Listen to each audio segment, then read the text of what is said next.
I did it. And click the intro. This one?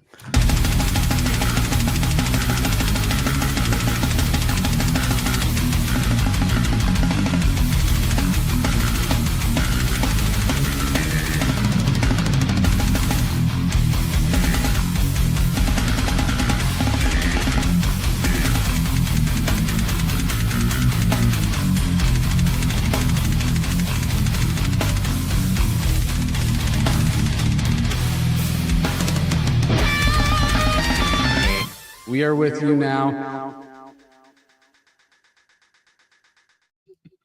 What's going on, everybody? Cali Death Podcast back once again. Episode 214. I am your host, Anthony Trapani, and as always, I am joined by at least one resident homie. I got two with me tonight. I got Casey Howard and Joel Horner. What up, dudes? Hey, Joel. Yo. Hey, guys. Hello. And tonight we got a special guest, guys. We got a guy who's definitely made his mark in the Cali death scene alongside the worldwide metal scene.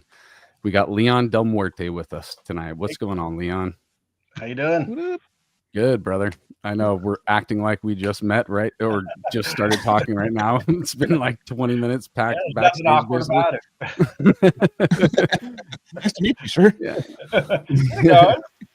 But yeah, we had some technical stuff. My mouse batteries died. That's a big problem.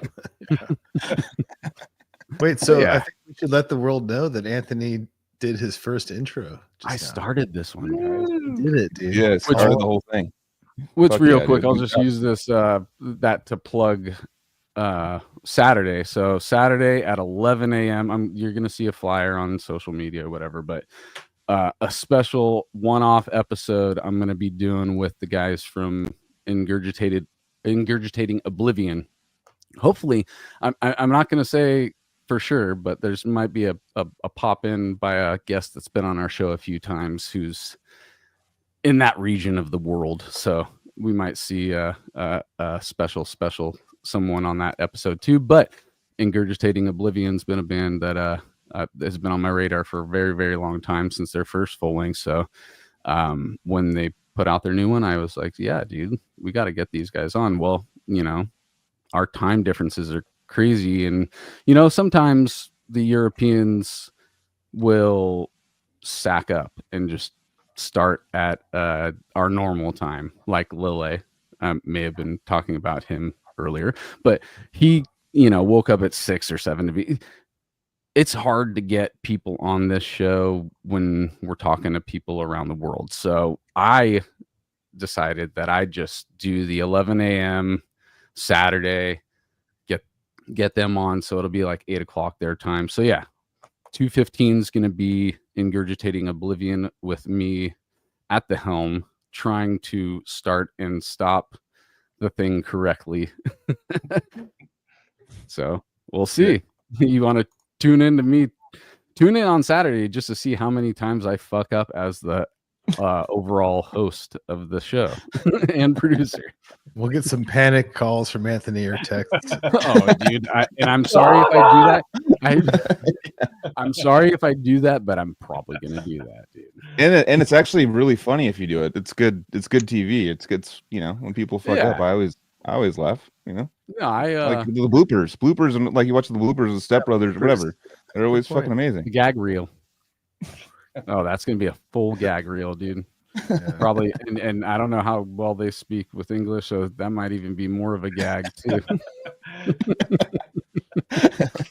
I'm trying to like produce and host, and then also understand what they're saying to me. That sounds like a fucking fun time, man. Yeah. A shout out to Murray Fitzpatrick in the chat. What up, Jedi Grind? Saying what up, Leon? Another OG fucking Severed Savior guy. Yeah, dude. Definitely. So I mean, we're probably gonna get down to that the pound era and all that shit, and we'll definitely be talking about all that but yeah, dude, we want to get into you first, but before we even do that, let's do some plugs real quick up top. Always battleforgecoffee.com go over there and help out the homies in Deeds of Flesh. They were ambitious enough to start a coffee company as a death metal band, and they make quality shit, guys. And I'm not just, they don't pay us to say this. We've never gotten a dime. We've gotten some free coffee and a t-shirt. That's it. and it's not like a steady free coffee thing. We are plugging this because, one, they're our brothers, and two, it's actually a product that we enjoy. So, well, I forgot to tell you, they're actually paying me. shit. Yeah, they've been paying me too. Yeah. Are you looking behind me right now, dude? You see, Leon have had a fucking conspiracy going. Dude. They're Yeah. actually That's paying Actually, me. hilarious, you dude. have some Yeah. bags of the Battle Forge coffee. I've been ordering. Oh, you do? Nice. Not maybe not right now, but if not, then I just ran out. But yeah, Hell yeah, Nice. dude. Hell No, yeah. it's good stuff, dude. Yeah, It Mike really told me is. did a while back. Mm-hmm. Hell yeah. That's awesome. So go over there, get yourself some coffee. They got some swag too. Comfortable t-shirts. All right. GeneratorRehearsalStudios.com in Oceanside, California. Go and get your jam on over there. It's quality space. Cool people that run it. What else can we say, Casey? You got some pluses about Generator Rehearsal Studios that is above and beyond other rehearsal studios that you've dealt with? Nah, not really. Pretty average. Okay. Well, hey, All right. it's pretty average. Just if you want an average jam spot, Oh yeah, if you're in Oceanside adjacency, then go get your. we're like Battleforge coffee. It's all right. It's pretty good. Generator Rehearsal Studios, like they got some cool stuff. I don't know. Maybe it's like normal. Oh, fuck. That's the best ads ever. It's funny. Yeah. Speaking of coffee, real quick, and plugging a. Oh wait, let me actually do this real quick. Let me see if I could do this. We're shit. It's not in there. Is it in banners? Where? No. It's in banners. Oh yeah. Oh, just let him. Where is it though? Let him find it. Let them learn. Let them find it, learn. dude. See if we can find it. Where did plug a Don't human hang on go? there. I see- I only Don't doing plug a that. cat. IT I only see learning plug a session cat. for All right, I'm gonna plug a cat, dude.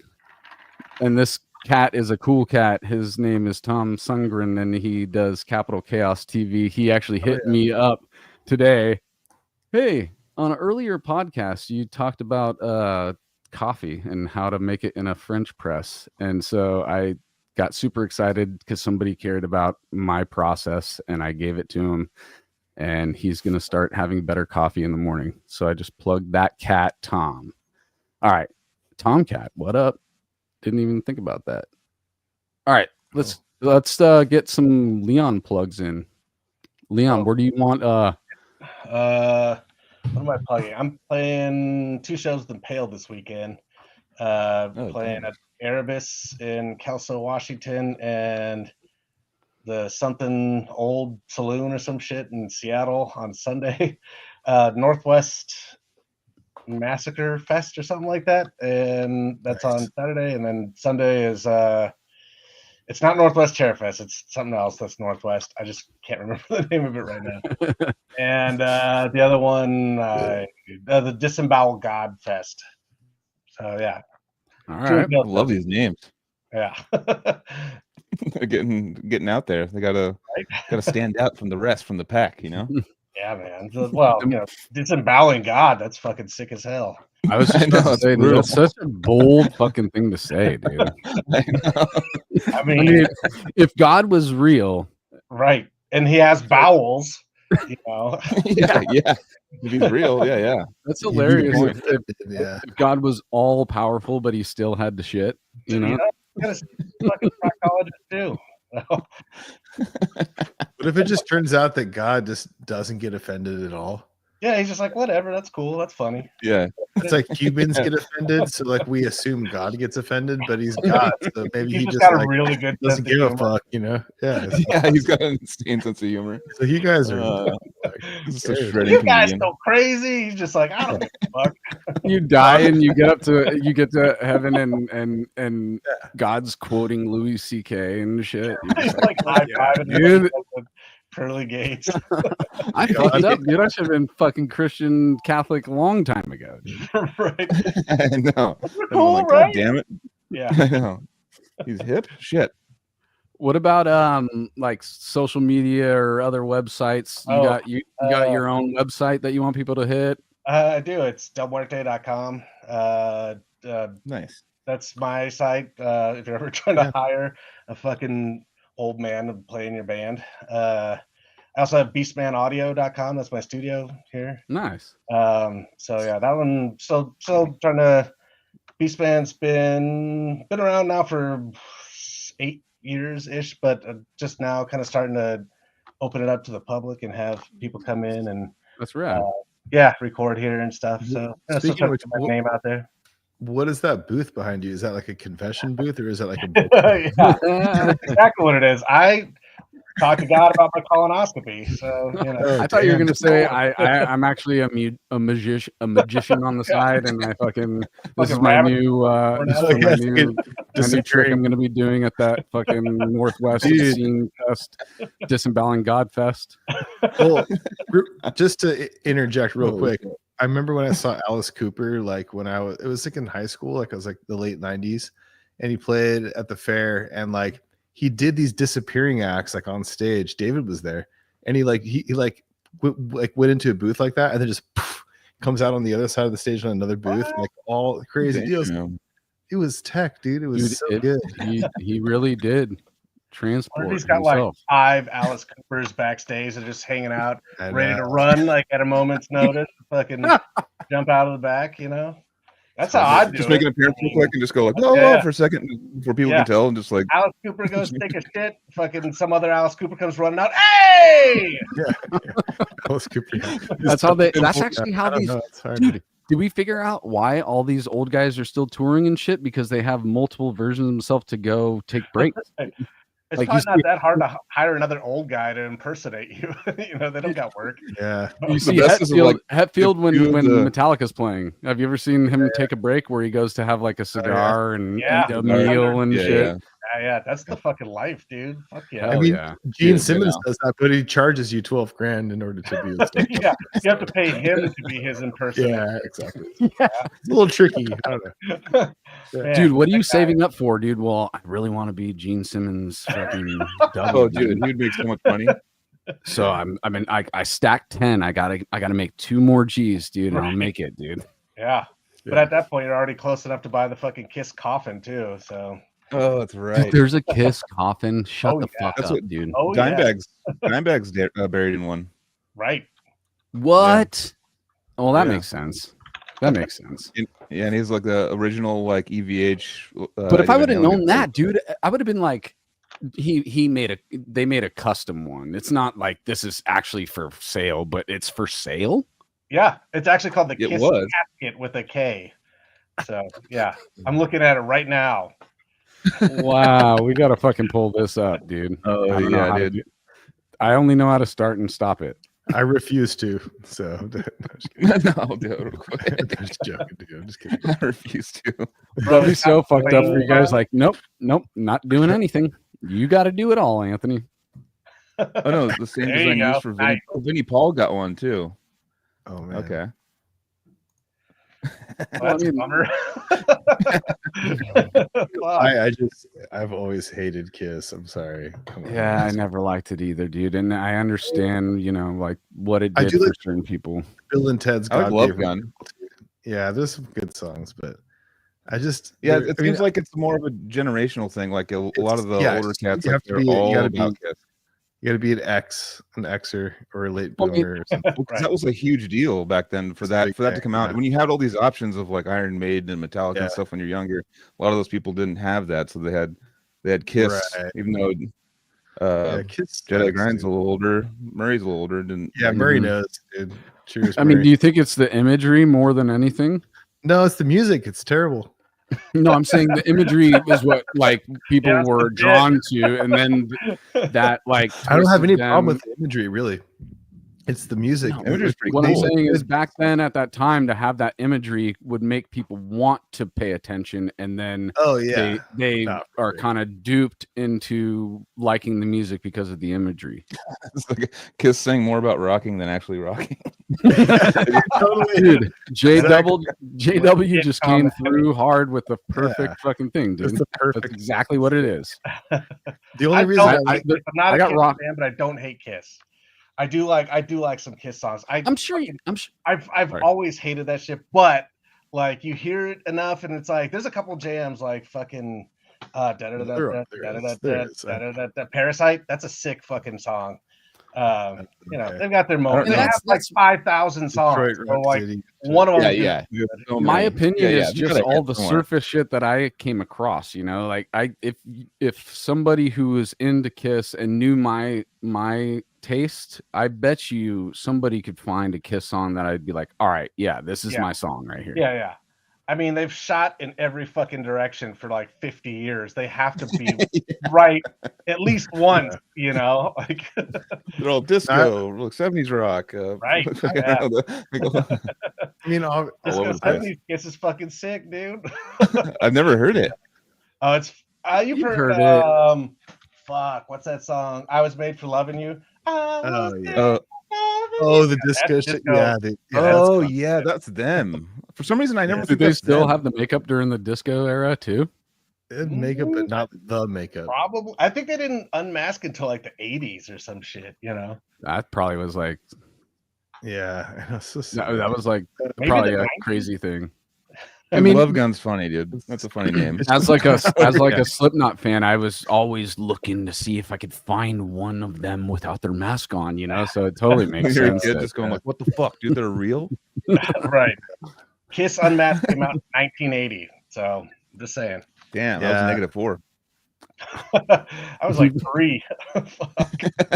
I was 4. Yeah, shit. yeah, so you're 47, so we're not that far apart, dude. Really, I mean, It's we're funny like 'cause mid I was like the generation. youngest guy in all the bands I was in. So everybody in Impaled is 1 year older than the next guy. So I'm 47, Sean's 48, Ross is 49, and Raul's 50. And I think Jason's like 49, 50 now also.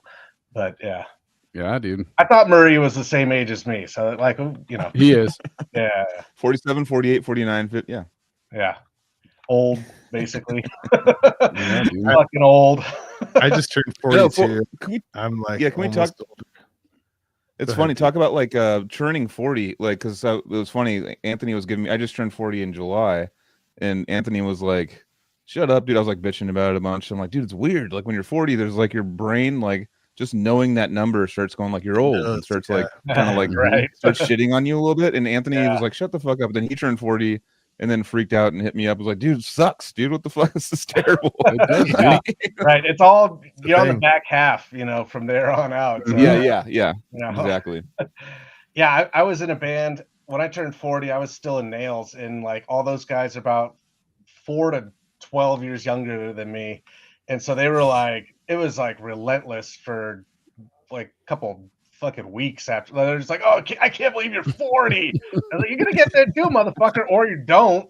So you know, Yeah, right. Yeah, I think exactly. Bill from Decrepit Birth, when we were doing Decrepit, I think he was he was like 47, and I No, was he wasn't. 26 or something. I Was think he it was that something old? like that, right? I think he was. I forget. Well, I he remember was just definitely a the lot older. oldest dude we knew in the scene. He was the oldest. Yeah, we hung out with this oldest friend I had. He was my oldest Bill friend. is immortal. I think because how old is he now? He's got. Do you think he's? I don't know his birthday. Creeping up on I 60, think that's dude. sounds like it's none of our still business. playing music or no? Yeah, he's in a punk band. He's got a punk band and Decrepit Burst. He's still doing Decrepit, right? Oh, Yeah, shit, yeah. alright. They're going out. They're Rock going and out with. roll, dude. Yeah, they're doing yeah. a tour with Origin and shit. And Fucking not bad. For sure, Yeah. dude. No, Bill's always been, he's kind of like the face of that band, dude. Bill's a gangster. Super That's surfer. what I thought. Like he's always been the constant, right? That's like kind of his like Him and Matt, yeah. Him Yeah. and Matt. Yeah. Oh, Yeah. okay, gotcha. Yeah, dude. Trying to see. He's 60 years old. He's 60 now. Born in 1965. Dang. That's Fucking wild. shit, dude. Yeah. He just So we keeps got doing it, man. we can't say shit, dude. We can't say shit. We got Right. 20 more years before we could say some shit. Yeah. Jesus. I mean, in Terrorizer, Oscar, I think is not quite 60 yet, but he's right there. But then we also have Adam, who's like fucking 24 or some shit. Yeah. Yeah, exactly. Young blood. Adam's shout out to Adam Humam. He's been on the show Adam's before, and he's actually the reason why we got in touch. And yeah, Adam's a great dude. Pete just Drummer turned of 60. Cartilage, drummer Terrorizer LA. He fills in for Mike Hamilton on the Exhume shit sometimes, and He helps the Gold drummer. Certain other band, yeah. He helps the Gold That drummer. other He's the band, tech. yeah. He's the tech for the Gold band. Yep. Yep. Hell yeah, dude. All right, dude. Well, let's fucking roll into this. I mean, we're 20 minutes in and we haven't even started the show really, which always is a good sign because we're just yapping. Right. But Yeah. So let's get into you, Leon. On our show, we like to start it as early as we can, dude. The earliest memory you could think of with your relationship to music, art, film, video games, whatever like sparked that interest and creativity for you. I was big into music pretty early on. I was born and grew up in Detroit. And in the early 80s, and like I guess even in the late 70s or something, Detroit's is a rock and roll town, like fucking Kiss said. Yeah.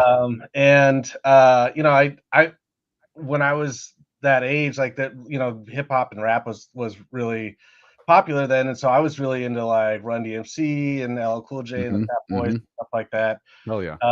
And then I heard Guns N' Roses. I mean, that's probably the most typical fucking story for somebody of my age. Is they heard Guns N' Roses and then they wanted to play fucking metal. Right. So I always wanted to be a drummer though. I never wanted to play guitar. Like I always me and my friends would make like a fake band out like in the backyard and like, I'd put all these buckets together and fucking play drums. And when we moved to California in 1990, we moved after Loma Prieta because it reduced house values enough for us to move from Detroit to California. Yeah. And how old were you? I was 12 in 1990 when we moved to California. And I went to, the first day of middle school, I went to the music classes, the middle of the school year. And, my teacher, Mrs. Whitney, she was like, what do you play? Like, you play anything? I was like, yeah, I play drums. And she was like, okay, well, go over there and sit behind the kit. And, there's a kid back there and he'll show you what we're working on. And I went and sat down and I was just like, what do I do? Like, I don't fucking actually know how to play drums. And she was like, have you played drums before? And I was like, no. And she's like, go sit with the guitar players. She's like, nah, I don't got time for this shit. Like, you just stuck me with these. They're like this weird misfit group of like 6 or 7 kids in the back of the class, just like playing guitar. And my mom plays guitar. My brother plays guitar. My father kind of plays guitar. And so I've been around guitars like all my life. So I never wanted to play it, but we had guitars everywhere. So I was just like, well, fuck it. I'll play guitar then. And so I had an acoustic guitar and I started with that. And, eventually I was just like, well, shit, like this gets me up in front of the stage instead of being back. So I was like, I'm into that. Real quick, Murray was asking what town, and I forget what it is too. What was the town you guys moved to? Pinole. Oh yeah, dude. Yeah. So yeah, I grew up in like San Pablo, Pinole. There's a weird, there's like this weird no man's land between Pinole and San Pablo called Terra Hills. It's unincorporated Pinole or something like that. So we had a Pinole address, but it like a San Pablo, whatever, like our property tax or some shit like that. So yeah. And then like one of my first, days at school, there's a dude across the street from me, who's like, he was into metal, but he wasn't into like kind of like, Metallica, Megadeth, like normal fucking metal. and he had this big fucking Headbangers Ball jacket, and I was like super stoked on it, and he just gave it to me. So I started wearing it to school, and that's how I met Jared. And me and Jared eventually started our first band in Fantaside, which was like a death metal band, like in Yep. that had to be like 91 or 92, and then by like 93 we had a demo, and Sick. yeah, so that's my origin story. Hell yeah, dude. Well, okay, so let's rewind a little bit though, because so up until 12, you just had aspirations to be a musician, but you didn't, play anything other than buckets, Yeah. right? Pretty much.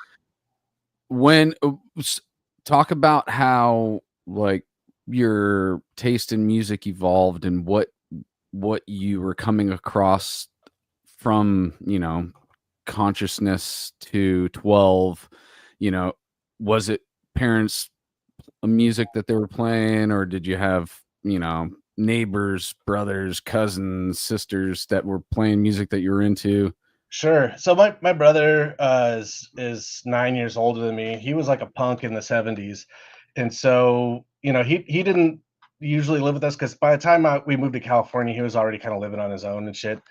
But he did play me like Motorhead and Iron Maiden, and when I was really really young, and I remember kind of digging it but not really getting it at the time. Then when I was in California, hanging out with Jared and stuff, like I had a really really short thrash phase where I was into Megadeth, Metallica, and maybe even like Sodom and some of the just one tier lower than fucking like the most popular thrash bands of the time. But my mom was working in San Francisco, and she took me into the office with her, and I was bugging her or something, and so she just jammed like $10 in my hand and was like, "Get the fuck out of here." And so I was walking down Noe Street in San Francisco, and I went to a record store. I can't remember the name of the record store was, but in the cutout bin, because I only had $10 in a CD back then, was like 12 or $15. So I had to get a cutout bin CD, and I found Carcass's Symphonies of Sickness. Nice. And it was just so gross. I was just like, what the fuck? And so I bought it, took it back to my mom's office, and like they had another empty office with like a little Mac Plus, one of those old beige fucking boxes that had like a CD player, and I'm listening to it on its like little mono speaker, listening to Symphonies of Sickness on this fucking thing.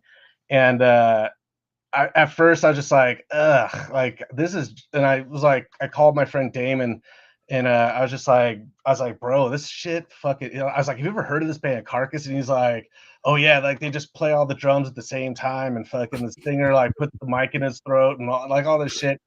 He just like had made all this kind of goofy shit up, and but I was like, I wasn't digging it at all. Like I was just like, this is just like fucking noise to me.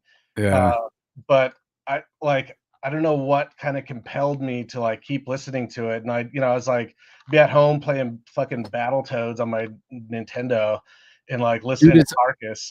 It's a Trojan horse situation, dude. What you're saying, doing this show for as long as we have, what you're saying has been an experience for quite a bit of people that we've talked to, where you're exposed to something before you're ready for it, but but you're intrigued somehow, like you settle down and you're still intrigued by it. Maybe, I don't know if like it could happen with film and shit too, but I think it's like this Trojan horse thing where that initial exposure to it, they sneak something in, dude. And that stays with you. Whatever you were like, being repelled by, there was still a little piece of it that stayed in you to make you want to go back. Well, And it's so gnarly, and it's like, especially Symphonies is just such a fucked up sounding record, and it's just so chaotic. And I was just like, I think I just was like a little overwhelmed by it at first, so I didn't quite get it. But then it was like, once it finally clicked, I tore down all my Motley Crue posters and all my fucking whatever shit I had on the wall, and I was like, I don't listen to anything but this from now on.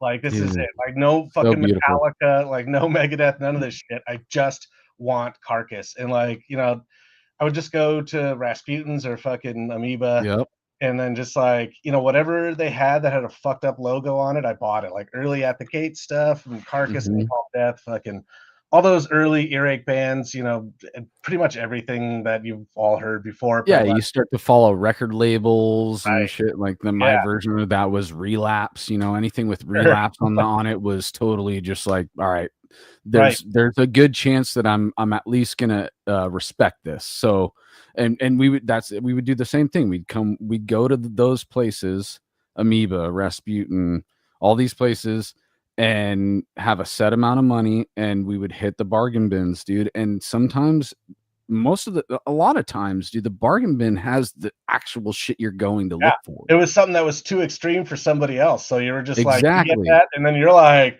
yo, this is my shit, you know, fucking. But it was also such a weird thing to kind of leapfrog into death metal, and especially like grindcore at that point, that Right. like I missed a lot of stuff too. Like you know, a lot of my friends had like Pantera shirts, and I thought Pantera was, of course, then they must be a death metal band.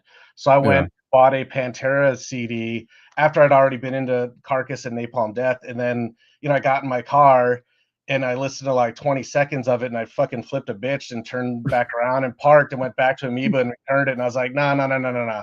I gotta get like this is not my shit, and I Yeah. got an even worse CD. You know, comparatively, I bought Atrocities Blute, which is like their goth metal Okay. record. All right. But, yeah. I have to just say there are some good moments of that album.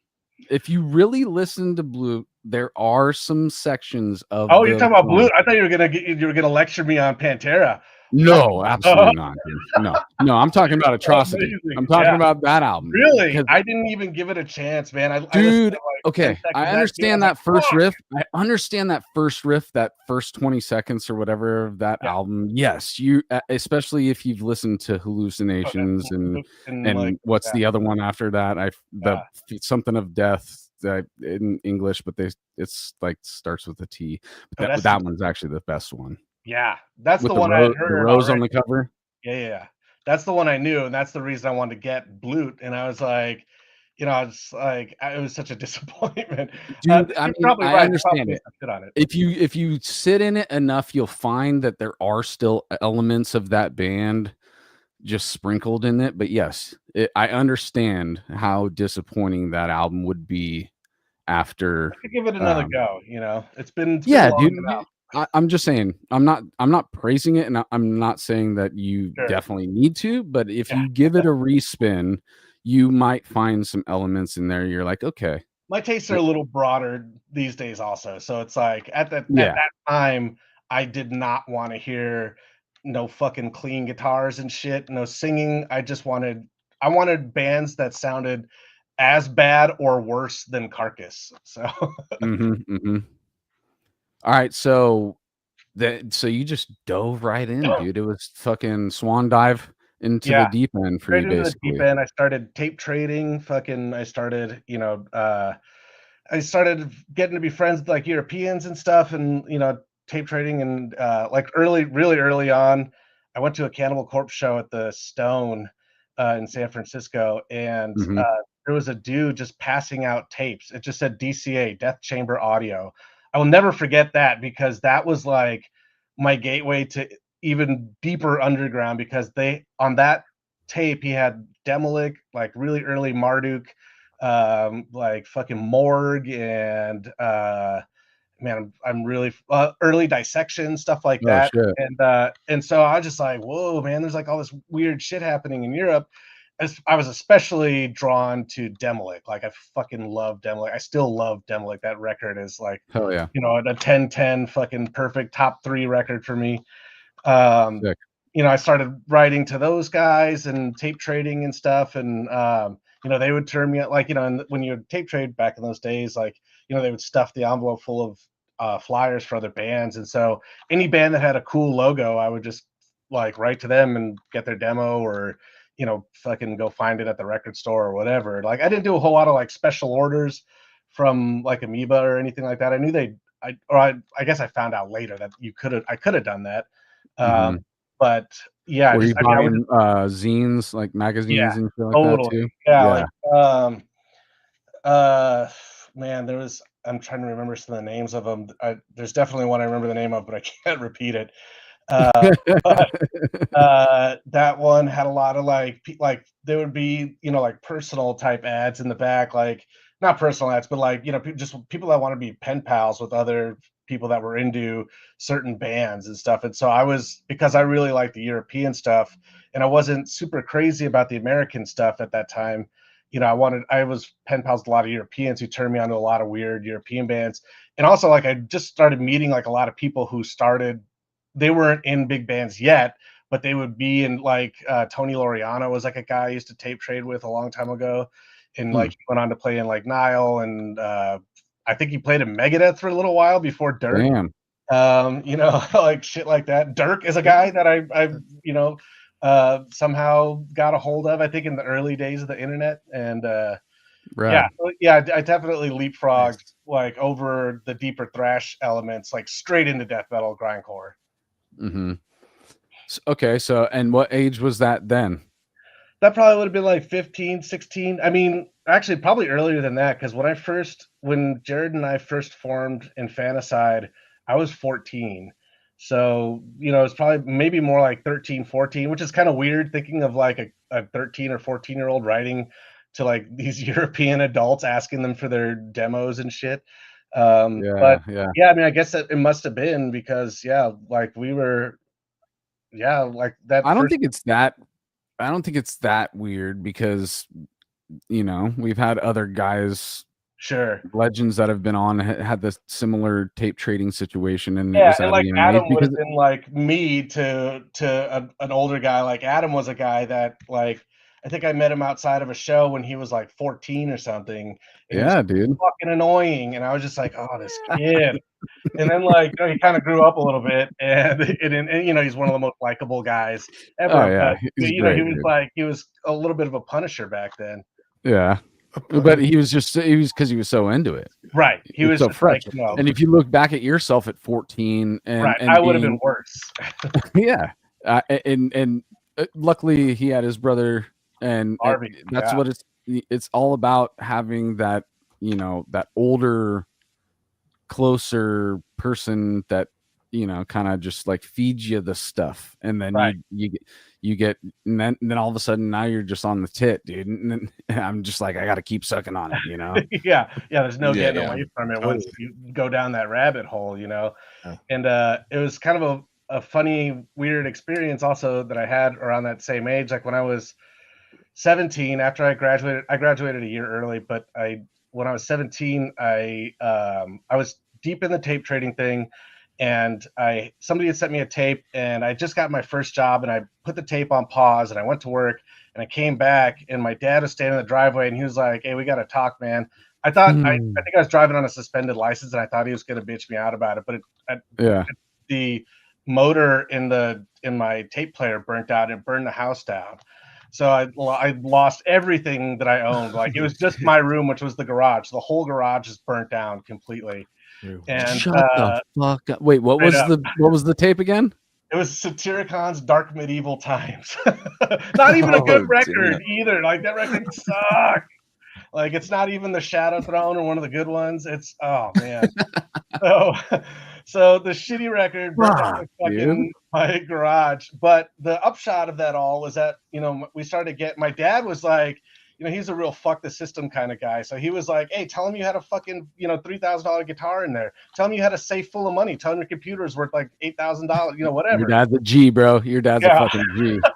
So I did all that shit to some degree. Like at some point I was like, I'm going to go to jail if I do this. But of course I wouldn't. But anyway, so I started getting money. And like the first check my dad gave me from the insurance payouts was like, it's like $1,000. So another guy from Infanticide, Jeremy, and his roommate, like we just decided to just take the money and just drive to LA. We went to Wild Rags Records and I just bought like one of everything there. Like, I had $1,000 and I spent probably like $700-800 of it. Like spent the other couple $100 on food and gas. And that was, just all the most like legit weird underground shit you could find. So wait, Wild Rags Records was a storefront? Yeah. In Downey, California. Yeah, it's like right outside of LA. It might still be Richard C's daughter, Lily. I think she still has something to do with Wild Rags. I could be misquoting. Maybe that was just. I've been out of LA for like 10 years, so it might not be a thing. But I know Richard C. died. But yeah, like that was a legit storefront, and I think that's kind of where the Sadistic Intent dudes got the idea to have a Dark Realms type storefront also. There's some good shit that came out on Wild Rags, dude. Obviously, I want to pull it up now because they put some cool stuff out. They put out Brutality, official releases. Oh, wait. Blasphemy, Early Emperor, Necrophagia. Yeah, and Necrophobic also. Like fucking. I'm trying to. I remember like I got like Thurgathon, which is like a super slow doom band. Like fucking like I'd never heard like doom death, but I don't even think I think they may be one of the very first of those kind of like funeral doom bands. Like that. I remember a list like I'm not really a doom guy at all, but like I remember listening to that record like all the time. Just it's like so hypnotic, you just like listen to these like super slow fucking riffs, and it's just like so dark and just like it's fucked up shitty recording. I fucking knew it, dude. Deeds is Gradually Melted originally came out on Wild Rags. There you go. That's right. 95, dude. Damn. The CD and the cassette came out on Wild Rags. That's sick as fuck, dude. Because we always, cite Unique Leader and all these other labels and all these other like aspects of California death metal, but Wild Rags has not been something we've talked about much. Oh, really? As far as I know, they were kind of like one of the originator. Like, I mean, they didn't have a ton of amazing bands or anything, but like they were at the forefront. They were at the forefront. They were like right there at the beginning, That's fucking sick, dude. I feel like, being 40 and feeling like an OG in the shit now. I'm like, dude, why don't I have Wild Rags information offhand like Leon right now? I mean, and that's that 7-year difference we got, bro. It's like Shrapnel Records for Shred, but for Cali. Man, because I yeah, totally, dude. Crazy.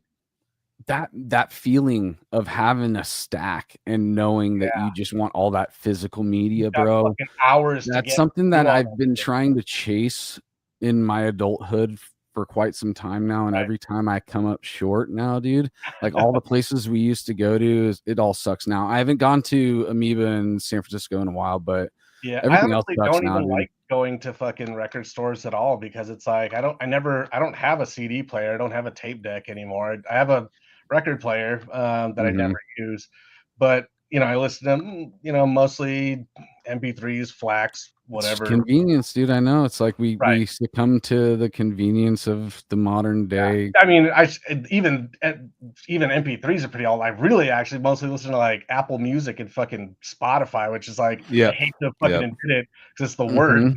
I know it's just ripping myself off that shit.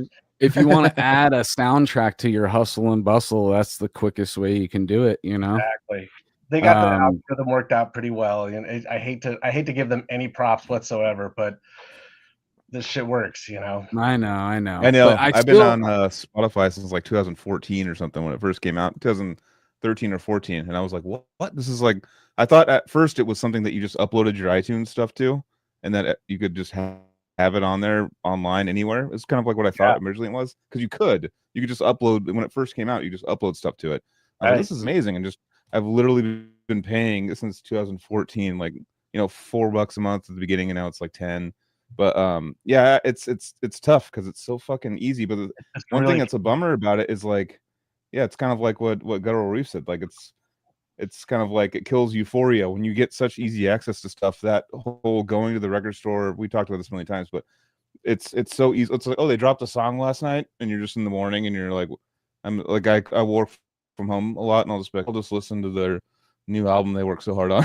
Just like I literally just like sit there and just be like, oh yeah, this band. Just click and just listen to the album without even like I've pass wind, and then I just go like, all right, whatever. Just, it's so dumb and easy now. It's like it's which actually, but there's so much. It's kind of just like with everything else in our reality now is like so much information so quickly. It's like you get kind of overwhelmed, and even there's bands that drop like amazing albums that I'll be like, this You is never fucking hear it. insane. Yeah, Yeah. and I'll listen to it once and be like, fuck, it's so sick. And Like, just oh, I never love listen this, to it and then I'll buy it and then never listen to it again. I know, it kills it. It kills. I mean, that's kind of like, back in the day with the CD players. Cars nowadays in the last 6 or 7 years don't have CD players in them, Right. and it used to be just like chuck it in there, and just like every time you get in the You car, got it just starts one where you CD left off. stuck in your car for like fucking months at a time. Speaking of that, I got Yep. 5 CDs stuck in my truck right now, dude. I fucking What- it's so funny, dude. I fucking quick story. I bought a house and had our shit in storage for a while, so we finally get our shit out of storage, dude, and we get it in the garage, and I'm like, where's all my shit? And I find it, and I'm like, fuck yeah, dude. So I break open just one of the boxes, and I just go through a little bit, and I'm like, I'm just gonna take 5 new CDs, that's all. And I put them in, dude. I go to press play, and that's exactly when my fucking CD player decides it's not going to work anymore. And it finally got it all anything. together. And It literally started making different awesome. noises. It started making different noises. It wouldn't eject shit. I went online. It's going to be a fucking like multi-hour process to get these fucking CDs out of there. Take your whole car apart, And I wouldn't care, but there are 2 in there that are kind of irreplaceable because they're now that secondary market with physical media is so wild, dude. Yeah, wild. That is the craziest thing is, with Impaled, like people are always asking about a re-release of any of our records, but mostly the record that I wasn't on, Mondo Medicale. And we can't re-release it. There's an issue with the old label where we signed a contract into perpetuity. And so even though the label, we've offered the guy money, he's mad because there's a joke about Necropolis in the record, and so fucking pissed about it. So he's just like decided to fuck us on it, and so we can't ever really re-release it. But it's like I see that shit on, I'll get sometimes somebody will tag me on it, and it'll be like on eBay for like $250 or something. And I'm like, who the fuck would pay $250 for this goddamn garbage record? That's crazy to hold a grudge like that for that many years. English, they do it different, That record's got to be what? It's got to be 20 years old now, right? At least, yeah. I mean, Dead Remain came out in like September 1999 or something like that, or maybe it was 2000 or February 2000. Excuse me. Yeah. Yeah, dude. Why wouldn't you just take the money and be like, "Fuck it"? It was We've a joke offered like 20 years ago. Like, dude, we'll give you like $2,000 just to fucking give us the record back, and he's just like, he just either doesn't write back or he's just like, not interested. So it's like, all right. So he always tells us he wants to talk about it, but anyway. But it is crazy like that though, dude. Like but that's been going back for quite a while because I famously have told this story. Why am I saying famously? I've told this story a couple of times on the show where I had the greatest experience meeting Suffa for the first time, hanging out on their bus and shit. Had that just fucking been on cloud 9, and then I'm leaving Slim's and I turn the corner and I see my windows busted out and everything's taken out, dude. And my giant 200 CD binder with all the greats, dude. Think of it, it's in there, all the gore guts, all that, it's all gone. Sure.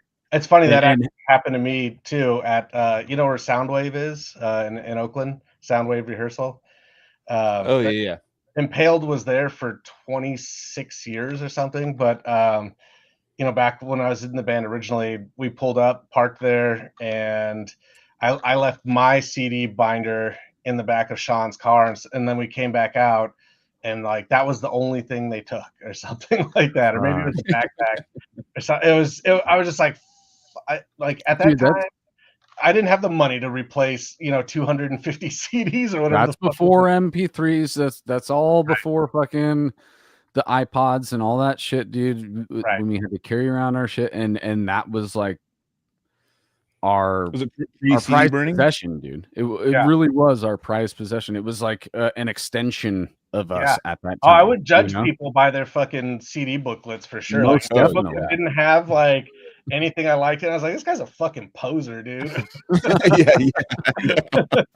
Isn't that funny? Like going through that whole, I was just actually kind of tripping on that recently of just of how harshly I used to judge people on like on if they had like Anthony, as you know, famously Anthony had an album like it was like a Kill Switch Engage album on his iPod, and I took it to all of our band members and like showed it to him like it was a problem. I was like, dude, he's got this shit on here, dude. I was the guy who was listening to the stuff that these guys would laugh at for sure. Yeah, but I will say you guys were laughing at Spiral Architect before it actually caught on with you guys. Well, the singer. That's what it is, dude. I think that, and I was always the guy that was like, "Hey, dude, it's okay if the vocals aren't something that you like. Listen to what's underneath it." Sure. The vocalist says. Vocals, it's like if your drummer sucks, your band sucks, and if your vocalist sucks. Ooh, that's a tough fucking sell, man. But if everything else is good and you and you don't do the vocals, see, also I'm of the kin that I love unique vocals that aren't like anything that I've listened to, like Reiner Landferman and Bethlehem, you know, like and all these versions of guys that just want to stand out, and I love that too. Yeah, absolutely. I just remember with the Spiral Architect, to go back to that real quick, I remember just the vocalist, like, yeah, it's a crazy album with insane time changes and all this stuff, and the vocalist is like, I'm gonna go ahead and like follow over, go, yeah, I'm like, I'm all, bro, chill the fuck out, like find your lane, like you don't like start taking over the music with your vocals. Yeah, he does. He is more of an instrument than just like a. Yeah, I don't think I've heard chill a bit, dude. If you like cynic stuff, you like proggy stuff. I think really like actually Sean Malone's on the album. Sean Malone plays Chapman on that Spiral album too. Okay. Oh, nice. A Norwegian progressive band. All right. I think that one of them might have some legal shit that might have happened. I don't. Yeah. Can I chime in real fast? Can I slide in here real quick? So you guys are talking about the like judgment of the CD booklet. It's kind of funny. It just sparked a memory for me. Is the night that I met Derek Boyer, and I just joined Decrepit. It was like 2004, 2005, and he was in San Diego, and he was already in Suffocation. And like, I get this phone message. And he's like, "Hey man, it's Derek. Suffocation, what's up, dude? Like, Matt gave me your number, we should hang and this and that." And I was like, "Oh shit, crazy." And like and so Josh Seitman, you know, hell yeah, we went down to, he was in town visiting his dad. We went down to San Diego, and we picked up, and Derek was with AJ, you know, from Deprecated and the whole thing.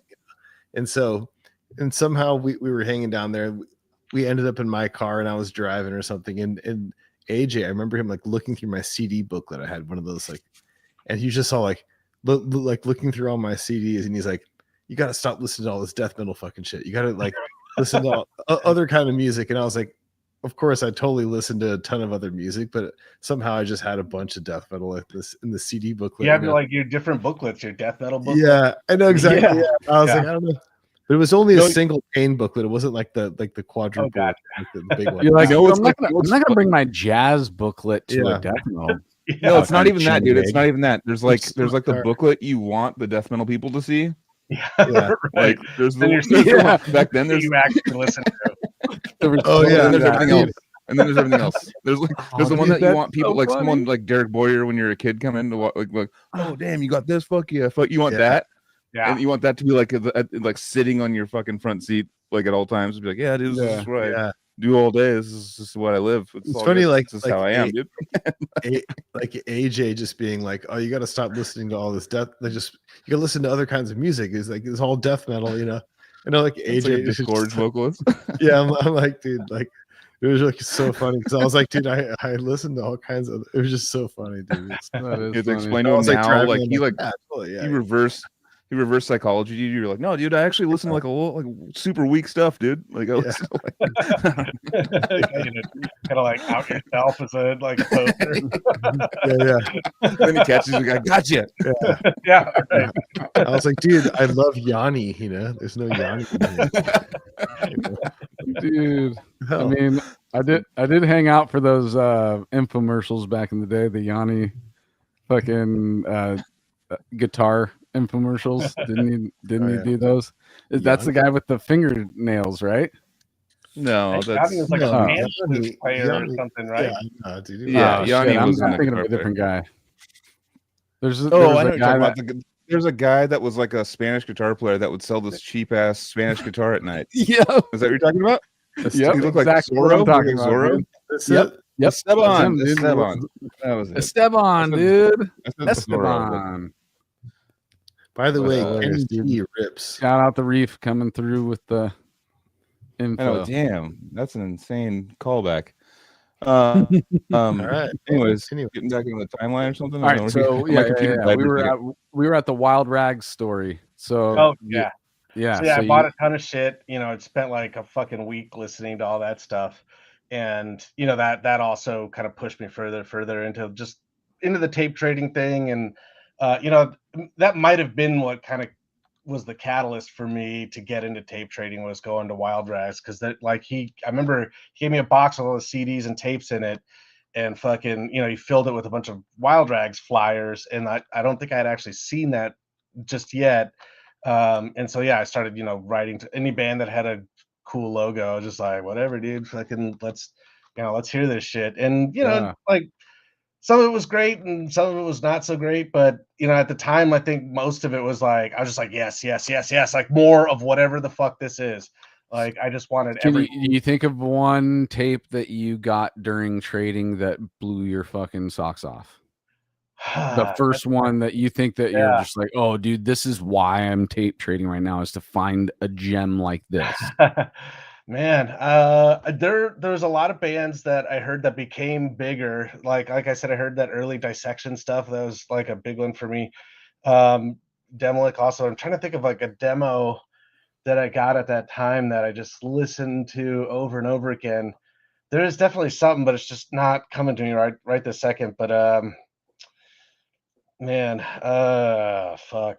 There's a lot, even at that time, I started to get into like black metal and stuff, and like I heard the Emperor demo. Maybe that's one. Like and the Emperor split with Enslaved, Hordane's Land.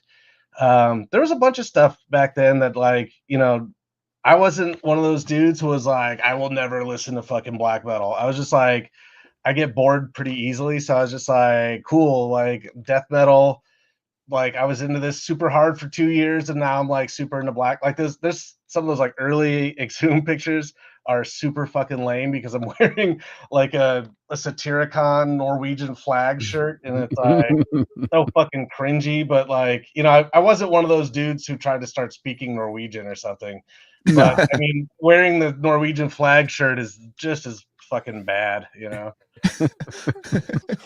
But I get it though, dude. I mean, I was early, I had an early connection with black metal too. I actually got there through fake black metal and then found real black metal. Sure.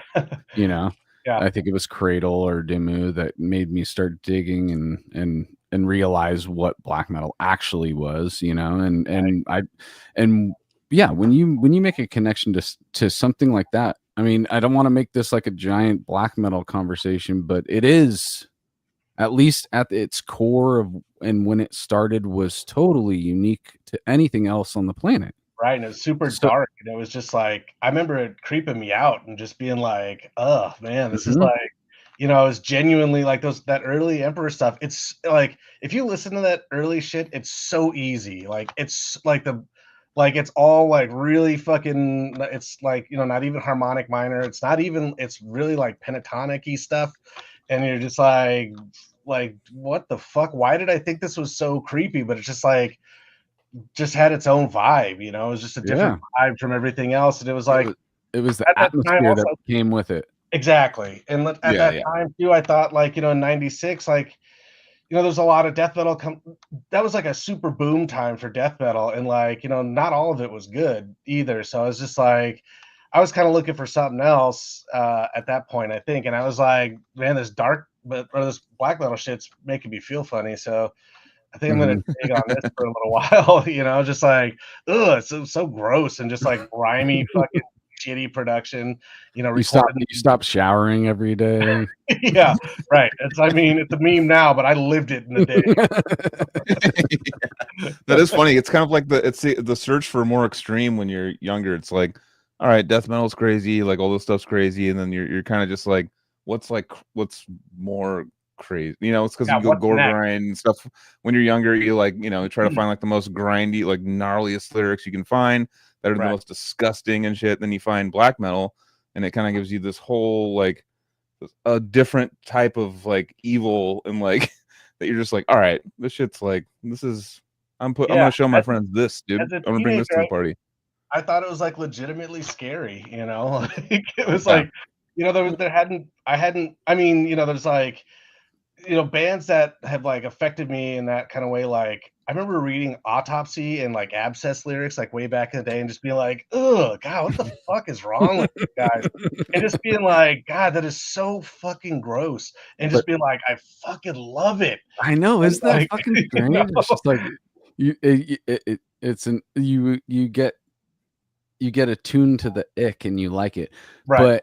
But I always like, you know, use the metaphor of like digging in rabbit holes when you're finding different styles of music and shit. And now you guys are making me think about it even further today, which is when you get down to really try and find that more extreme, you're spelunking, dude. You're in the tiny little caverns, Right. and you're Yep. seeing how far you can get your body in there, and Yeah, sure. before you can't get Tiniest stuck, crevice dude. you can get in.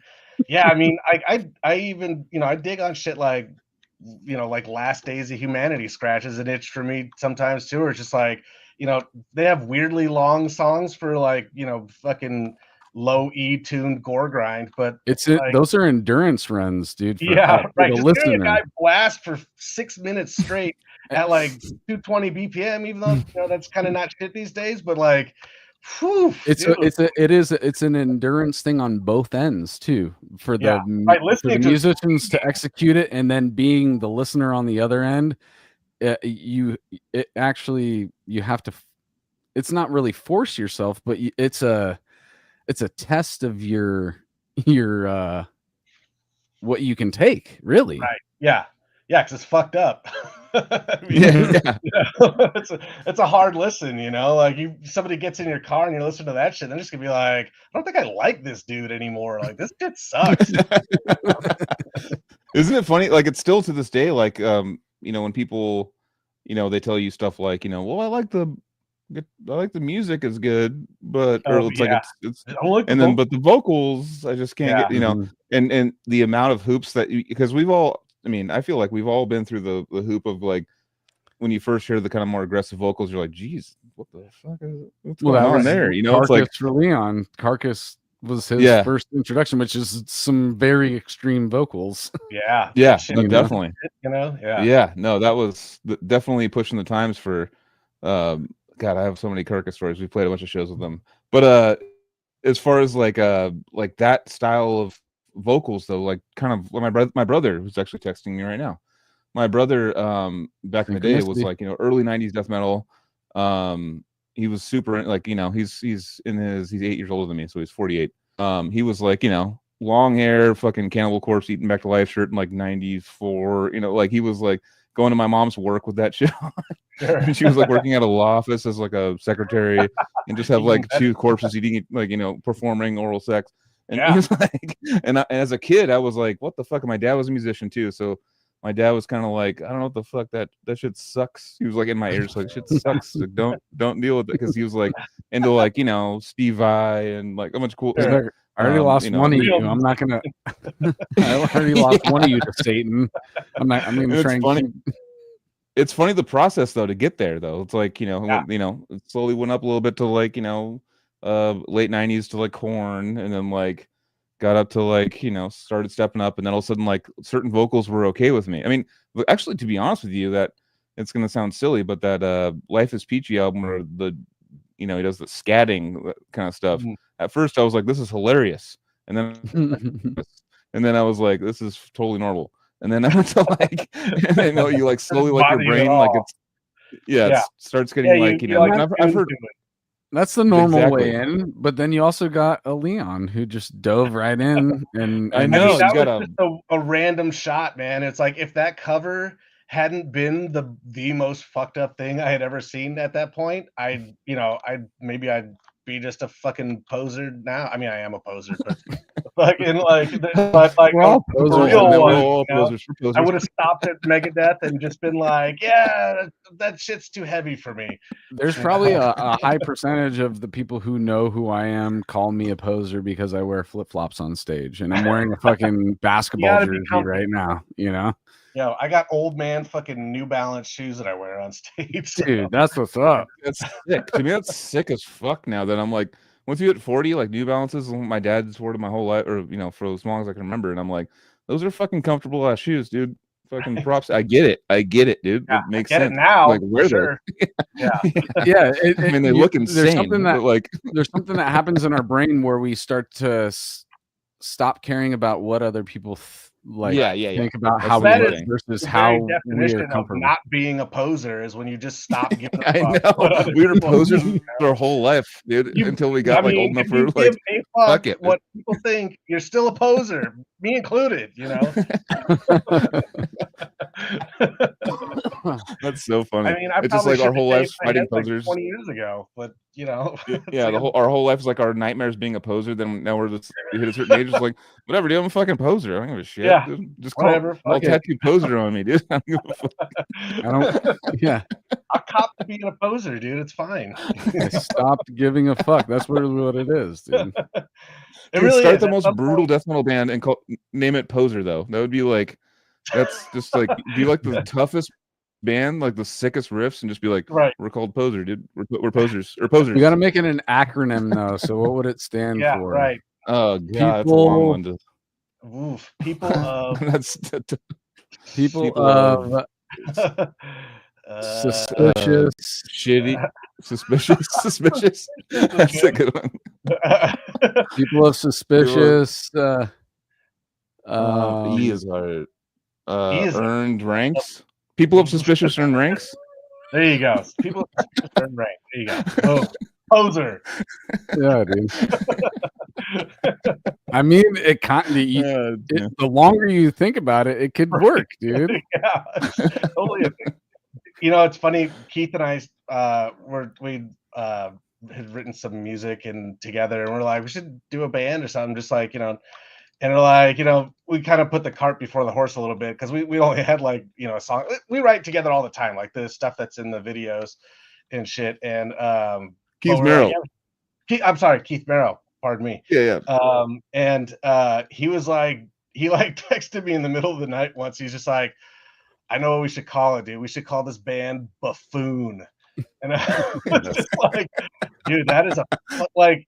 At first, I was like, what? Name, and then I was like, damn, that is a fucking hard name, dude. Yeah. It actually is hard. I kind of like it. Yeah, I like it. I like this. I mean, it's actually something like that we should bring back. Actually, calling people buffoons. Buffoon. Buffoon. That's a good one. Yeah. I mean, so speaking of Keith, we talked about it pre-podcast because like I'm not cool enough to pretend like we just talked about it. But talk about your relationship with Keith and Keith Merrow and stuff, because you know I've been following you guys on YouTube and your videos you guys do together, and I've been actually, it's funny, the first time I ever like saw you recorded and talking was on a Keith Merrow. Probably for a lot of people, you know. No, it was, I mean, I was like, it was good because I was like, who is this guy? And I went and I just Googled you and I figured it all out. I was like, oh fuck, god damn it. And like, but as far as like you and Keith's relationship, like friendship, how did that start and where did you guys meet and how did that all unfold? Like that was another just super. I've, you know, a lot of shit that's happened to me. Like I'm not even just saying this to be like self-deprecating or anything like that. It's just, it really has been just being in the right place at the right time. Like that's how I ended up playing, like touring with Exhumed for years. I just happened to be sitting right next to Matt when the guy that they was gonna fill in just was like, I can't go. And Matt asked me, he's like, we're leaving tomorrow. Can you come play bass on this fucking? And I was just like, I had to learn that shit in the van ride to Florida. But with Keith, we met at a mutual friend's birthday party. Like I'd only been living here in Portland for like a week or something, and like just he kind of looked familiar to me because I had seen his Seymour Duncan videos, which are like infamous, you Mhm. know.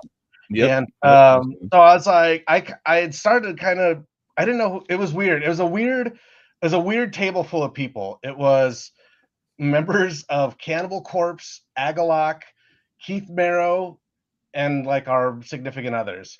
And like it was just a weird, just super fucking random. Like I didn't know any of these people. I kind of knew Alex from Cannibal. He actually wasn't there, but his wife was there. But I kind of we had toured with Alex, and so I knew him and his wife just a little bit, but I didn't know Keith or John from Agalloch. And Keith, the next day after that, Keith messaged me on Facebook. He was like, "Dude, you're the guy from Impaler," and I was like, "Not the guy from Impaled, but you know, close enough." And he's like, "That's what I meant to type." And like, so we just talked. You know, I went over to his studio, checked out his place. We went and had dinner a few times, and you know, I was like, you know, I can't hang guitar wise with this guy, so I'm not even gonna try. And at some point, you know, when I was writing the first Lightbreaker record, I just sent him a rough, and I was like, what does this need, man? Like, I don't like, I kind of didn't know what I was doing just yet at that time, and I was like, you know, help me get, you know, it's like if there's a guy I know that A knows production and B you sort of know what I'm going for, like a weird, you know, kind of death metal space soundtrack fucking thing.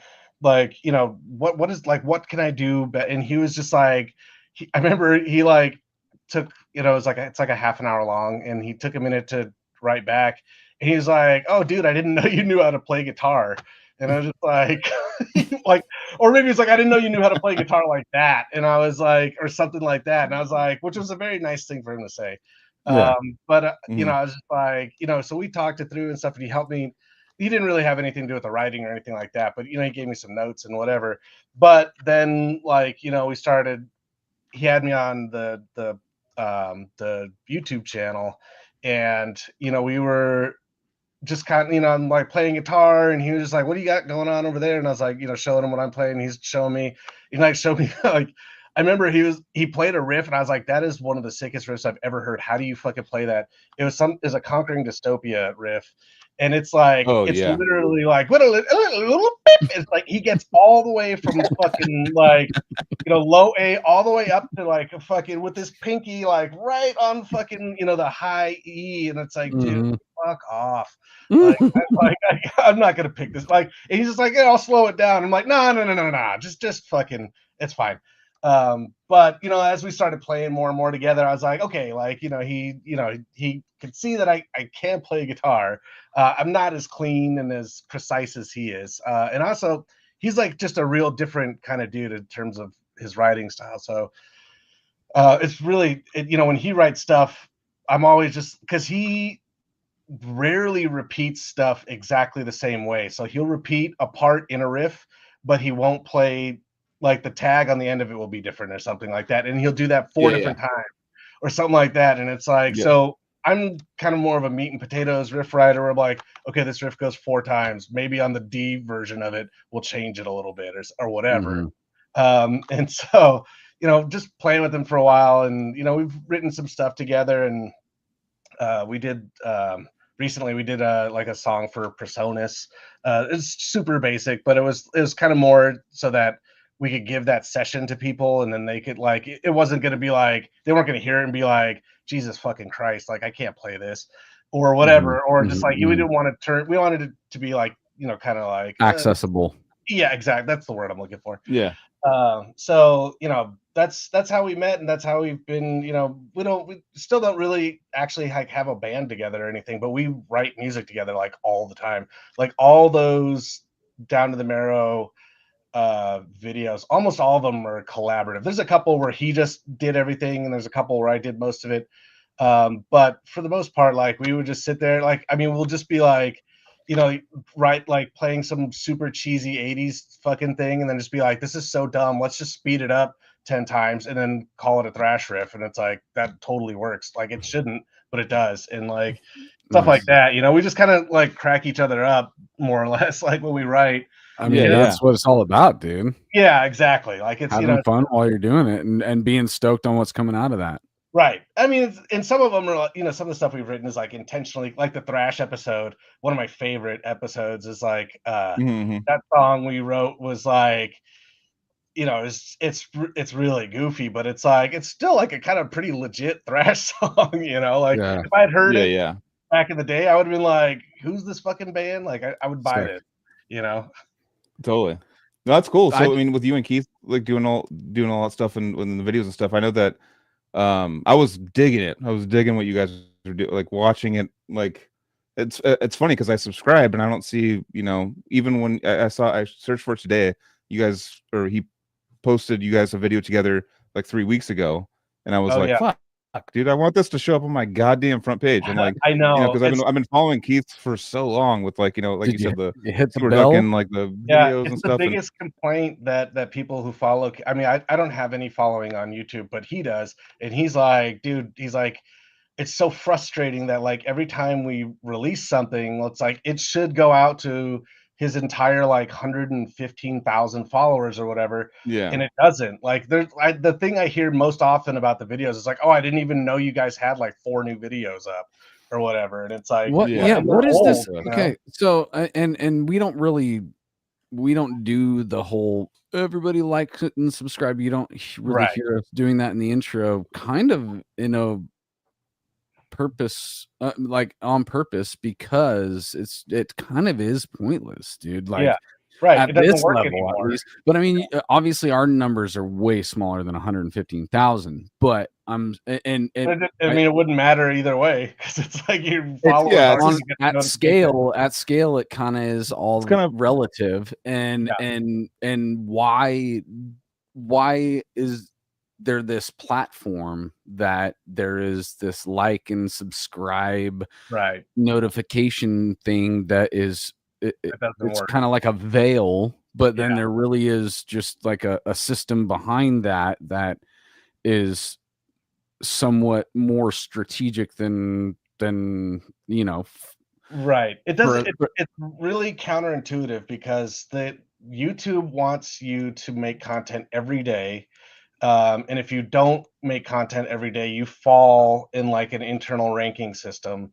So, I mean, this is, it's, I don't know if it's actually published somewhere or something, but this is just how it works. And fucking, yeah you kind of start seeing that's like, like a guy like Ola England, he's like always the top because he has new content every day. And like, he's really good about, he's always on it. He records a ton of shit in advance so he doesn't have to work every day, which is a genius fucking idea. But it's like the videos that we make take like, it might take us like anywhere from 8 to 16 hours to shoot and then another like 16 hours to edit. So it's like we don't have a team, and it's like, even between the two of us when we're both do the editing, math. That's not even it's more than a day of work right there. Yeah. So you would never be able to get it out. But they're day so by good. day. You guys are so good You'd have to together. bank Like I it. You'd love have to bank it for a certain amount of time and then launch the channel. But it's just like it's I really can understand. heartening, Yeah, I could see that. I could see that with like watching Keith, and I remember him like coming back after like not doing it for a while, and he's like, I want to give it a shot again and try to do this again. And I remember going like, fuck yeah, dude, because I haven't seen your shit for a long time, and I used to watch this all the time. Because like he gets down to the nerdy tone, all that shit. I love it. Right. So I was like, fuck yeah. Like, and then gets back into it, and it's like, all right, they're coming out. And then they just stop, and I'm like, all right, he's over it again. Like, yeah. God damn. It bums him out more than it bums me out. But I understand why. It's because like he does the lion's share of the work on them. And so I get it, man, because it's like, No, I totally get it. you put in, 30 something hours worth of work on something, and then like, the people who do see it love it, and like we love that people see it and everything, and that's awesome. But it's like there's like 100 and whatever thousand people that don't see it, and they're like messaging us on different platforms like, yo, what's going on? You guys just done with this? Or it's like, we just put out a video today, Yeah, they're clearly people who want to see it, but there's weird gatekeeping bullshit that's keeping them from getting it like quickly. They have to go search for it. Yeah. Yeah, and I think on top of it too, like I mean, all the YouTube channels are like and subscribe, like it's and so before you know it, if you take a break from, making videos for a little while, they've liked and subscribed, another, 25 channels, and now it's like, and now they're like the algorithm's just like, all right, dude, this one watching much, and they'll just like, now it's just like watch this, like last night, my wife and I watched sumo videos. Because it was hilarious and bad. Hell it was yeah. like badass. Like I started to learn about That sumo and sounds stuff sick, last night. dude. Yeah, I would watch it. No, Yeah, and I was watching like these yokozunas, I think you call them, the legit ones, like watching them like go at it with people, and was like, this is sick. And my whole fucking feed, my whole feed, it's the world champions of the yokozunas, but like the ones that like you're a god in Japan if you get a yokozuna. Right. You're like, you walk around like your shit, the people feed you and shit. Like you don't have to do anything anymore if you get to that level. But like learning about that was crazy. But like watching, I watched like 3 or 4 videos on it, and then my whole feed today is just like, dude, fucking, you want to sumo. I'm like, dude, I've watched like 1,000 hours of like metal videos and guitar videos and amp videos, and that's just gone. It's like, it's like, all right, dude, you want sumo, dude? We'll give you sumo and the sports stuff you watch every now and then. We had a relative stay with us a while back, and that relative watched a bunch of fucking like these weird angry preacher dudes, and my fucking algorithm was fucked for like years, dude. It's like these angry dudes like pop up all the time, be like, "You need Jesus, motherfucker!" Dude, God damn it. You just made me think, dude. What if there's like more potent like subject matter? Like there's certain subject matter that if you get locked onto that, well, obviously evangelistic Christian shit, they're gonna want to keep fucking they push it as soon as they got it's kind of like how Scientology, once they get your address, they just keep sending you shit for life without getting like weirdly political about it. I mean, that's how I think it goes for a lot of people, they just like they 100%. Watch one thing once and then it's like it's just suggested echo chamber. Yeah. Yeah. Dude, my favorite one of my favorite viral videos back in the day was the evangelist guy that had the fart overlays. You remember? Oh yeah, that's the old one. That's a classic. That's like almost pre-YouTube. That's like whoever edited that was a genius, dude. His timing on the facial expressions, dude, so good. That's my only evangelistic shit that I won't watch in in parody. I mean, it is. I think it's just weird that the algorithm is so counterintuitive. It doesn't actually give you necessarily what you want, and it knows what you want, but it kind of like it sort of guides you a bit. And it's like I just want, like, if I watch a video about a pedal, I'm pretty likely to watch another video about a pedal, and then another video about it, like straight down the fucking rabbit hole. But then it's like it will change at some point to start playing fucking pop music or whatever, and I'm just like, I don't like, this isn't what I signed up for here. There's a part of it that tries to inject certain things, right? like, hey, maybe he'll like this. Yeah, the algorithm is weird because it stopped, as of, I think it was I have read a little bit about this, and I think it was like I'm not a conspiracy theorist, but like in like 2000, we like to indulge though. In 2022, they changed the algorithm on Instagram, and I noticed when that happened, like I used to, I would post a picture of myself, and I'd get like, 200 to 500 likes or whatever, and if I post a picture of a guitar, 5,000 fucking likes, like easily. And now it's like I posted a picture of myself the other day, and it's like hanging around like 120. I don't care. Like, this doesn't bother me, but it's like there's stats, there's numbers to like, right. It doesn't mean anything, but it's but it's also like, it's like my picture's not reaching my friends and people that I would like to actually see it and like, interact with and stuff. And it's like, so this algorithm is kind of fucking bullshit. It's like it's really limited your reach, and it's like because they can monetize it. So it's like if it's it's like I'm not going to pay to have somebody see a picture of me. That's Like, the whole yeah. point that we're yeah, getting it to, got though. too, Just it like got they, a big business, you know, and it's like it Mhm. just sucks that it's not fun anymore. It's just fucking lame and shitty, you know. it Yeah, kind of yeah. is, dude. I mean, I've never really been a huge social media guy. If you go on my Instagram, it's literally 3 pictures of pirate coins. You've never been. Fucking nice. So That's legit. and First I of all, was actually you're thinking not about you're that. the least poser person here, dude. Yeah, straight up. You have You don't 3 give a pirate fuck about coins. the algorithm. He's all, dude. I got 3 pirate coins, dude. I don't know what you I guys got. You guys have I've pictures of said it. yourselves? I've said it so many times, but I guarantee I giggle at how many people have probably gone to my Instagram after finding me linked in a Cali Death podcast thing or whatever, and then getting there and be like, "Am I What? in the right place?" Yeah, right. There's 3 fucking photos, and none of them are me, and none of them are death metal. But you got to read the write up where it does say that I am me. Right. You know, and I never post pictures. So when you were saying that, because you know how algorithms Oh, nice. are for did we just get rated? Yeah, I just got rated. Nice, dude. Hell yeah. What Drummer up, Magazine. Fuck yeah, Ian McDonald and shit, I forgot the other guy's name.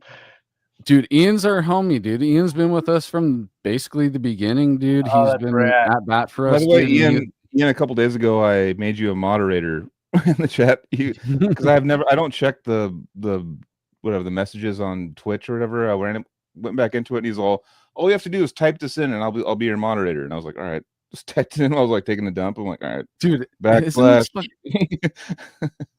I'm also, again, I need to remind everybody I am now doing this out of an automotive shop in South San Francisco, and it's in a room where the lights never work, and all of a sudden the lights just started working.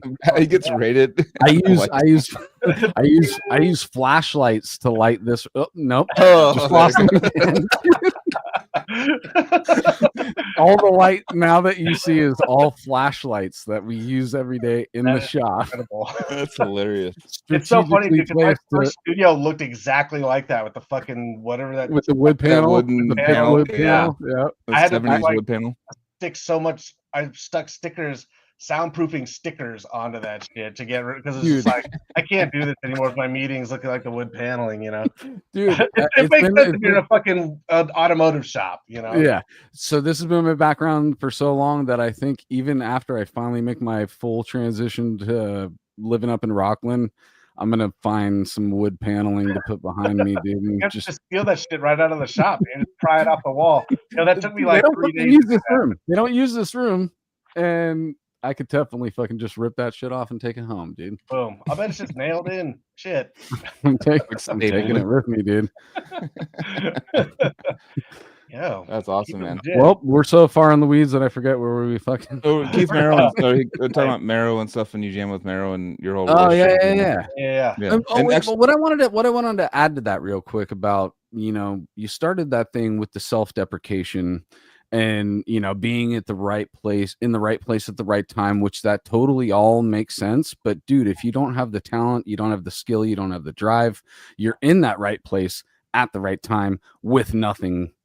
So you have to understand that you had your satchel full when you were in those right places. I mean, I wanted to do it. I really, really wanted to do it. Like even when I was a kid and I found out like what touring was, I wanted to do it.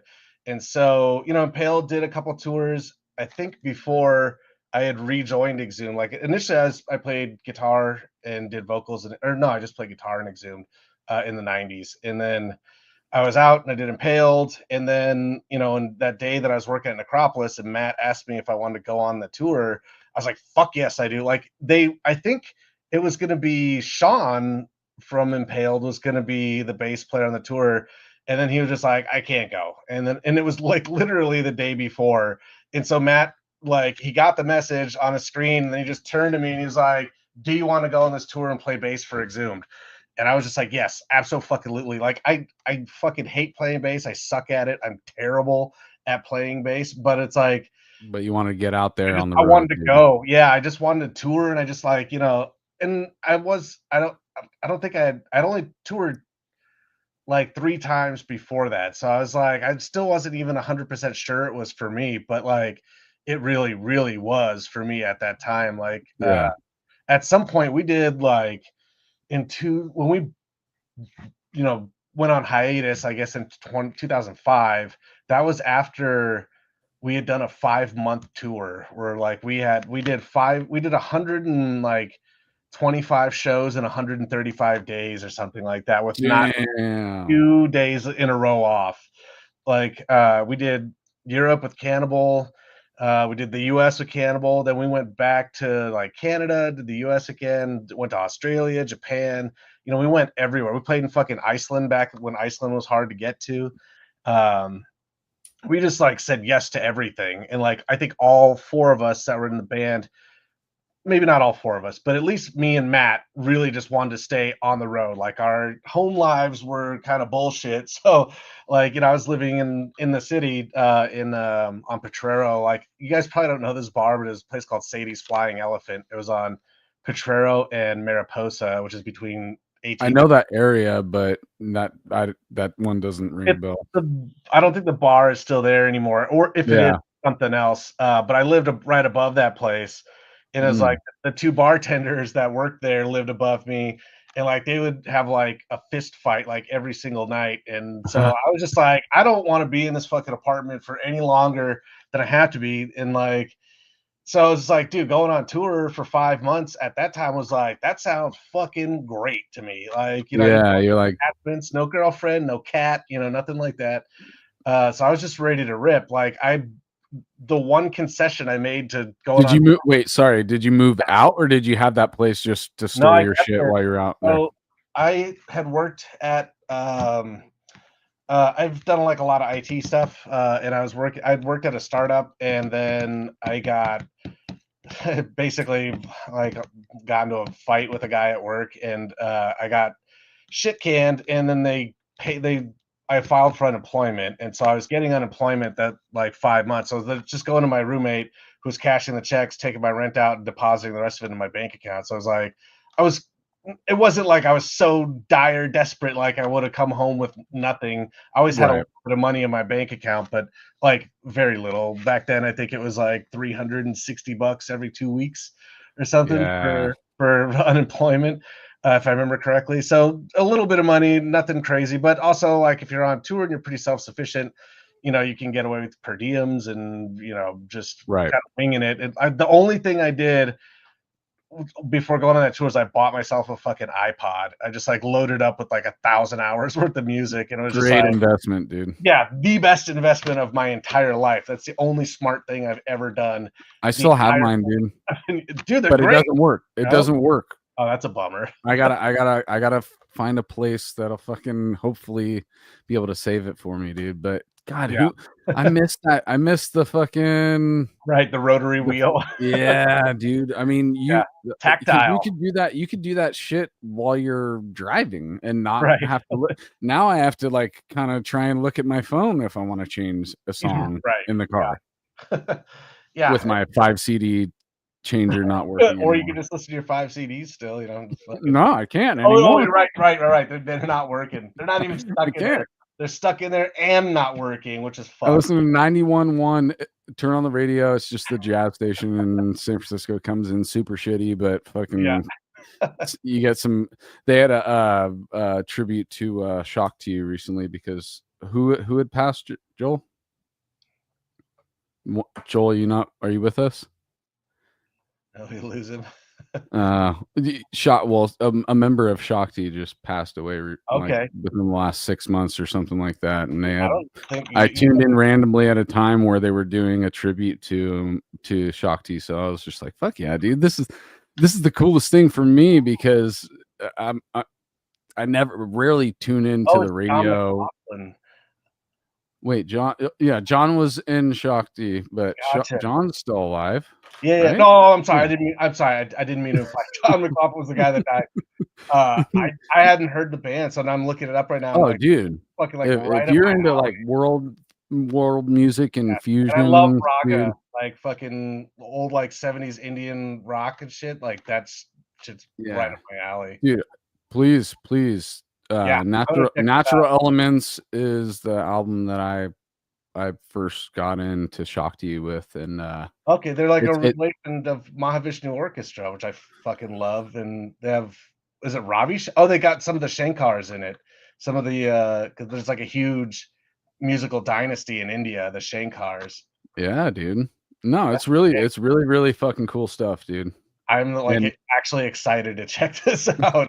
dude, it is it's something that's very unique. I mean, obviously, I'm just dabbling in, and I only got there because of John McLaughlin, you know, because Mahavishnu is something that I came across because of the Odious dudes, and then I started to dig deeper and see what he was, and then Joel's super into Shakti too. He's got a Buddhist background in his family, so Okay, yeah, and the that's awesome. percussion and the timing, the percussion and the vocal abilities on in that group is something that's unfuckwittable, dude. That's It sick. really is like fucking next Indian level music shit. is like the next like it's kind of like the wild frontier for me because there's not very much of it that's related to Western music and like the 12 tone scale, and also same with like well not the same with Middle Eastern music. That's a different thing completely actually, but the rhythmic stuff in Indian music. Like I remember Sean played me a video of like it was like a bunch of dudes playing a bunch of they're not tablas but they're I mean I'm sure there were tabla players in there and stuff, but they were playing all kinds of hand drums, and it was interesting because the count was so long it didn't make sense to me until it came back like it was like the count was like 17 or something like that, like 17-8 or whatever it was, and I was like I don't get this, and I'm really having a hard time counting the one. But then it's like you sort of start okay here where like there's would be a crash symbol on the one. It's like okay, then you start counting it like, and I think it was like 3 5s and 2 and then 1 2, so like 17 or whatever it was. I can't exactly remember, but the count was like once I finally got into the count I was like this is fucking like how do you remember this super long fucking count without fucking it up? And it really just sounded kind of random to me at first, and then like as I started finding where the one was I was like dude this is like unbelievable that these It's are just like super fucking tech, dude. it's just dudes in their village just playing this shit like Yeah. like this is incredible. So I love Actually, this kind of stuff. Actually, what ties into some of your past is Joe Lester had Yeah, been yeah. a guest on the show back in the day, Nice. and I can't reiterate what he had mentioned. I just remember him trying to explain it to us, and yes, it's totally a different like mathematical thing that's Right. going on And Joe over was a there. dude that hit me to a lot of, like, count stuff, like, a lot of counting. Like, when I was in Intronaut with Joe, like, that was a band that I had to actually I'm really terrible at practicing at home, and so there would be times where, like, I was just, like, kinda like, "Yeah, I got it, whatever," and then I'd show up and be like, "Fuck, man, I don't remember how to play this." And it's like the counts I'd have to, like, literally count it while I was doing it. It's like, "Okay, this is in 7. 1, 2, 1, 2, 1, 2, 3. 1, 2, 1, 2, 1, 2, 3. 1, 2, 1, 2, 1, 2, 3. 1, 2, 1, 2, 1, 2, 3." Like, trying to find that 1 and hit it, but also hit each of those ones kinda as an accent and Hmm. shit like that. Like, Joe really helped me a lot on that stuff, and, like, because he's, like, a totally learned musician who knows Oh, most it. definitely, dude. Yeah, he went to school for that shit, and his And musical working with acumen is I mean, unfuckable. if you're capable to be the bass player in Secret Chiefs, dude, Yeah, right. My favorite you, band. you have, Oh yeah. dude, Yeah, you have all the capabilities, yeah, and yeah, yes, that's definitely one of my favorites too. I love yeah, yeah. Secret Joe Chiefs. was Joe was pretty instrumental in getting me to count, like, Sasha too, and Danny, like, all the early Intronaut guys.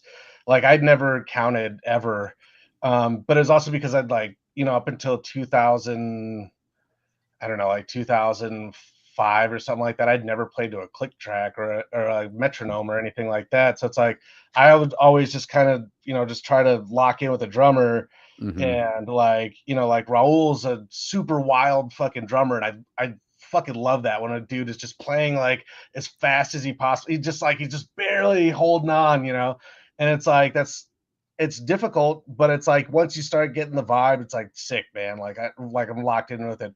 But then learning how to count also in music was like, That's huge. and it's huge, and it's also like learning fucking, you know, a whole new type of math or something. And it's like, it is. I mean, what you're explaining is like you came into music based on feel, and now you have to grit it out. Right. I mean, how do you grit emotion? Yeah, right. I mean, I think, you know, it's for as much people are like, oh, fuck click tracks, or they're like, fuck not playing to a click track. You know, it's like I couldn't see myself not playing to a click track, but at this point, it's kind of a crutch. Like, you know, it's like if I'm playing something that's a really long count and I'm trying to remember it, it's like I always know where that fucking beat's gonna land, and it's like, okay, this is it's one level of shit I don't have to think about, you know. Yeah. And I don't have to react to it. Like it's happening, and I can play to it. Yeah.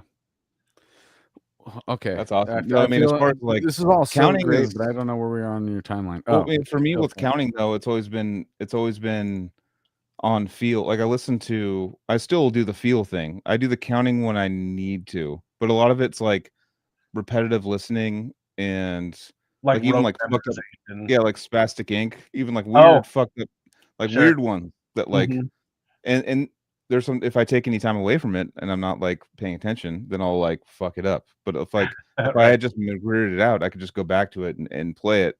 But there's like certain like prog, or even like playing with Decrepit, there was times where I didn't know the fucking count, but I knew that it went like that. You know, I knew that like 18 beats or whatever. Like I wasn't counting. I just knew it was coming. Like I felt it. You do like it was lock weird. In with the people you play with too, for sure. Exactly. And like, you know, but it's also like if like with Intronaut, it's like if everybody in that band has a much better internal clock than you do, like I was always kind of catching up with them, even though the music technically wasn't that difficult. It was just weird counts and like timing, weird timing and stuff like that. Not actually like very like, you know, long note runs or anything like that, but just like that first Intronaut song. It's like, you know, now it just seems really simple to me, but at the time it was just like I had a hard time feeling it. And like I had like on the first Impaled record, I wrote the song Trokar. And I didn't know until like 20 years later that the first riff in Trokar, that's in 7. I had no idea. To me, it was just 4s and 3s. So it was you know, so it's like, like when I tried to tab it out, I was like, why doesn't this fit in the grid? Like this doesn't make, like I keep going over by 1. And it's like, well, shit, because it's not in fucking 4. Yeah. No, that's I would write riffs and like they would Carrie or Casey would tab them back and send them back to me. And they're like, dude, it's like in 21. Like, right. I had no idea. Dude, like, actually, now that we have you back, just not to go back to it too far, but do you know who died from Shakti recently? Was it the tabla player? It was Zakir Hussain. Zakir Hussain. Yeah, December 15th, 2024. Yeah. No, that was a bummer. So, I just saw him. I said it was the last 6 months. So yeah, it was right. I saw him in San Francisco about a year ago, maybe a little. Yeah, I know you about a year ago. I saw him. And I was you invited me to that, and I fucking I couldn't go, dude. And I've seen it twice. My mom brought me when I was a kid to that, and I was like, yeah, dude. See, I mentioned he has his Buddhist background and all that stuff. So cool. that's stuff. No, not you. I'm talking to Leon when I say that Joel has that background. That's funny. My brother is actually a Buddhist also. But yeah. No, it was just kind of like what I was raised around was up actually kind of near where I'm at right now. Is there's a retreat up here, and pick it out for all there's people flew down from Tibet and all this crazy shit. Anthony just took off, but it was a trip. It was a cool lifestyle. It was very cool, and they were always so like I just my grandparents were Catholic, so like going to that was kind of like seeing like the dude fucking on a cross, and I'm like fuck, and like it's holy scary and weird when you're a kid. Yeah, it's aggressive. I remember just going like I was just staring at the whole time, like, fuck, dude, they did that to him. That's fucked up. But I didn't know, like, I wasn't listening to the I thought they rest of it. But liked him. Fuck. I know. It's like, damn, what a bunch of assholes. And just like he went through that. But then they put him on a and like, so at the time I was just kind of like, you know, it was shocking for going to that. And then my mom was like, check this shit out, and they were just all fucking so loving and just nice and just like would always, you know, they call it soak. It's like a thing they do every, like, I think once a week, where they would have like they would have just basically everyone brings food and stuff, and you all eat after, and it's like a very smiley, happy time. I remember as a kid, they do this thing. We just do this at the end of every year. They have this big pile of like sticks and wood, and they like shoot like an arrow into it, I think, or they might light it on fire. And they're like, everything that like has gone wrong in your life last year, it's burning up right now. So you can't look back at it. You can't look back at it. I remember just being like, I remember being a kid. Yeah, I remember like being a kid, just being like, shit. I look back, like you're not supposed to look back, and I was like, God damn it! I just looked at it. I told my mom, like, fuck, mom, I looked at it. Mom. What do I do now? It's like the pillar of salt or whatever in the Bible. You know, totally. No, but they were just always very sweet, and I was like, why the fuck aren't we like this? This is like, I remember people would like fucking picket them and shit, and they'd just be like, you're all good, dude. I totally respect what you believe, what you believe in. It's awesome. Like, do you? I was like, whoa, like, you know, as a kid seeing like, you believe, just, it's fine. I'm, you know, believe what you believe in. That's awesome. I'm glad you're happy. We're happy too. Like, it's all good. Like, don't worry about it, you know. And I was like, that's a good way to look at it. Way about, like, you know, I'm not religious at all. My parents are atheists. Same. I was not like raised up with any religion whatsoever. But, you know, I feel like if your fucking religion gets you through the day, then whatever, that's fine. Like, if you're not totally other people, then I don't give a shit. That it's no skin off my back. 100%. But it's like, you know, a lot of religions get weird with the fucking dogma and shit, and it's like, man, there's too much that can go wrong, I feel like. So start controlling. Isn't it weird how being a big black metal fan, you actually don't really care about the anti-religion aspect of it? It's just kind of weirdly normal, I guess, because it's like, you know, if I were to tell like my grandma, if she was still alive, I'd be like, yeah, check out fucking Emperor and, like, you know, this anti-Christian message. She would be like, oh my God, that's, you know, in her day it would have been like the satanic panic or whatever. But, you know, it would have blown her mind that, you know, I'm not a Satanist either, but, like, you know, like the people that are just like, whatever, it's like fucking the Satanism just says respect yourself or whatever, and it's like, I don't know, that doesn't sound fucking horrible. It doesn't. And actually, at least the LaVeyan, well, actually probably other versions of it too, but I read the LaVeyan Bible, the Satanic Bible, and for a while there in San Francisco, you know. And I actually, and that's why I came across it, because, you know, we're adjacent enough in Pacifica where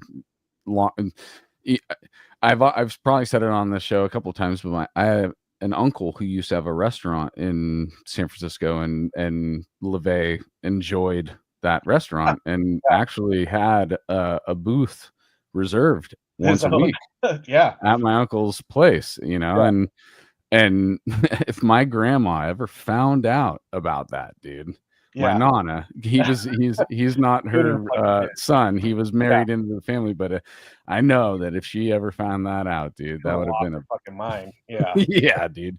But no, there was actually aspects of that I still use today. You know, I think that cherry picking all that. Yes, I was gonna say, like, there's a lot of stuff that is on offer that is like, if it helps you live your life in a better way, then great. Whatever the fuck, you know, do it. Then, like, you know, like that's Sorry, I'm sorry to cut you off, dude. The Eradicator has a great comment. Anton LaVey stole Murray's look. You're fucking right, dude. Completely accurate. He did, dude. He went in time forward to find Murray and see what he was looking like, and then take it back to the fucking 70s, bro. There was an overlap of Murray and LeVay somewhere in there, you know. little Bay Murray overlapped. That's awesome. That's funny. You know, it's funny. This like the chair I'm sitting on. This fucking thing here is like Murray. Dude, we're rocking Merseys together, dude. Oh, I didn't wear the Mersey. God, what an asshole. I know when dude. he hit me up about it, I was like, finally, it's my turn to get one. You know, it's like I saw all my friends getting them, and I was like, fuck, I guess I'm just fucking chopped liver. That's Yeah, so funny Hurricane that he Trail. turned that into a thing. That was like me and So Anthony were like Merseys, some of the dude. like first people to get on. I was like, I got one of the first ones. Hell I'm yeah. I don't want to like brag or boast, but I think the term Mersey came up on the show. I think the Mersey, became yeah. Guys, No, for sure coining did. phrases. Yeah, yeah. I'm not. Well, seeing like yeah. so many other like band or big bands like where I'm on stage and shit. It's like, oh Right. shit, that's like a thing, right? Whenever I Like, see somebody wearing a jersey, I'm like, that's a fucking Mersey for sure. and it's funny is, because I know the dude. website he used to do it. It's like some Chinese website. He's all just type in whatever you want. And they just send it a little cheap.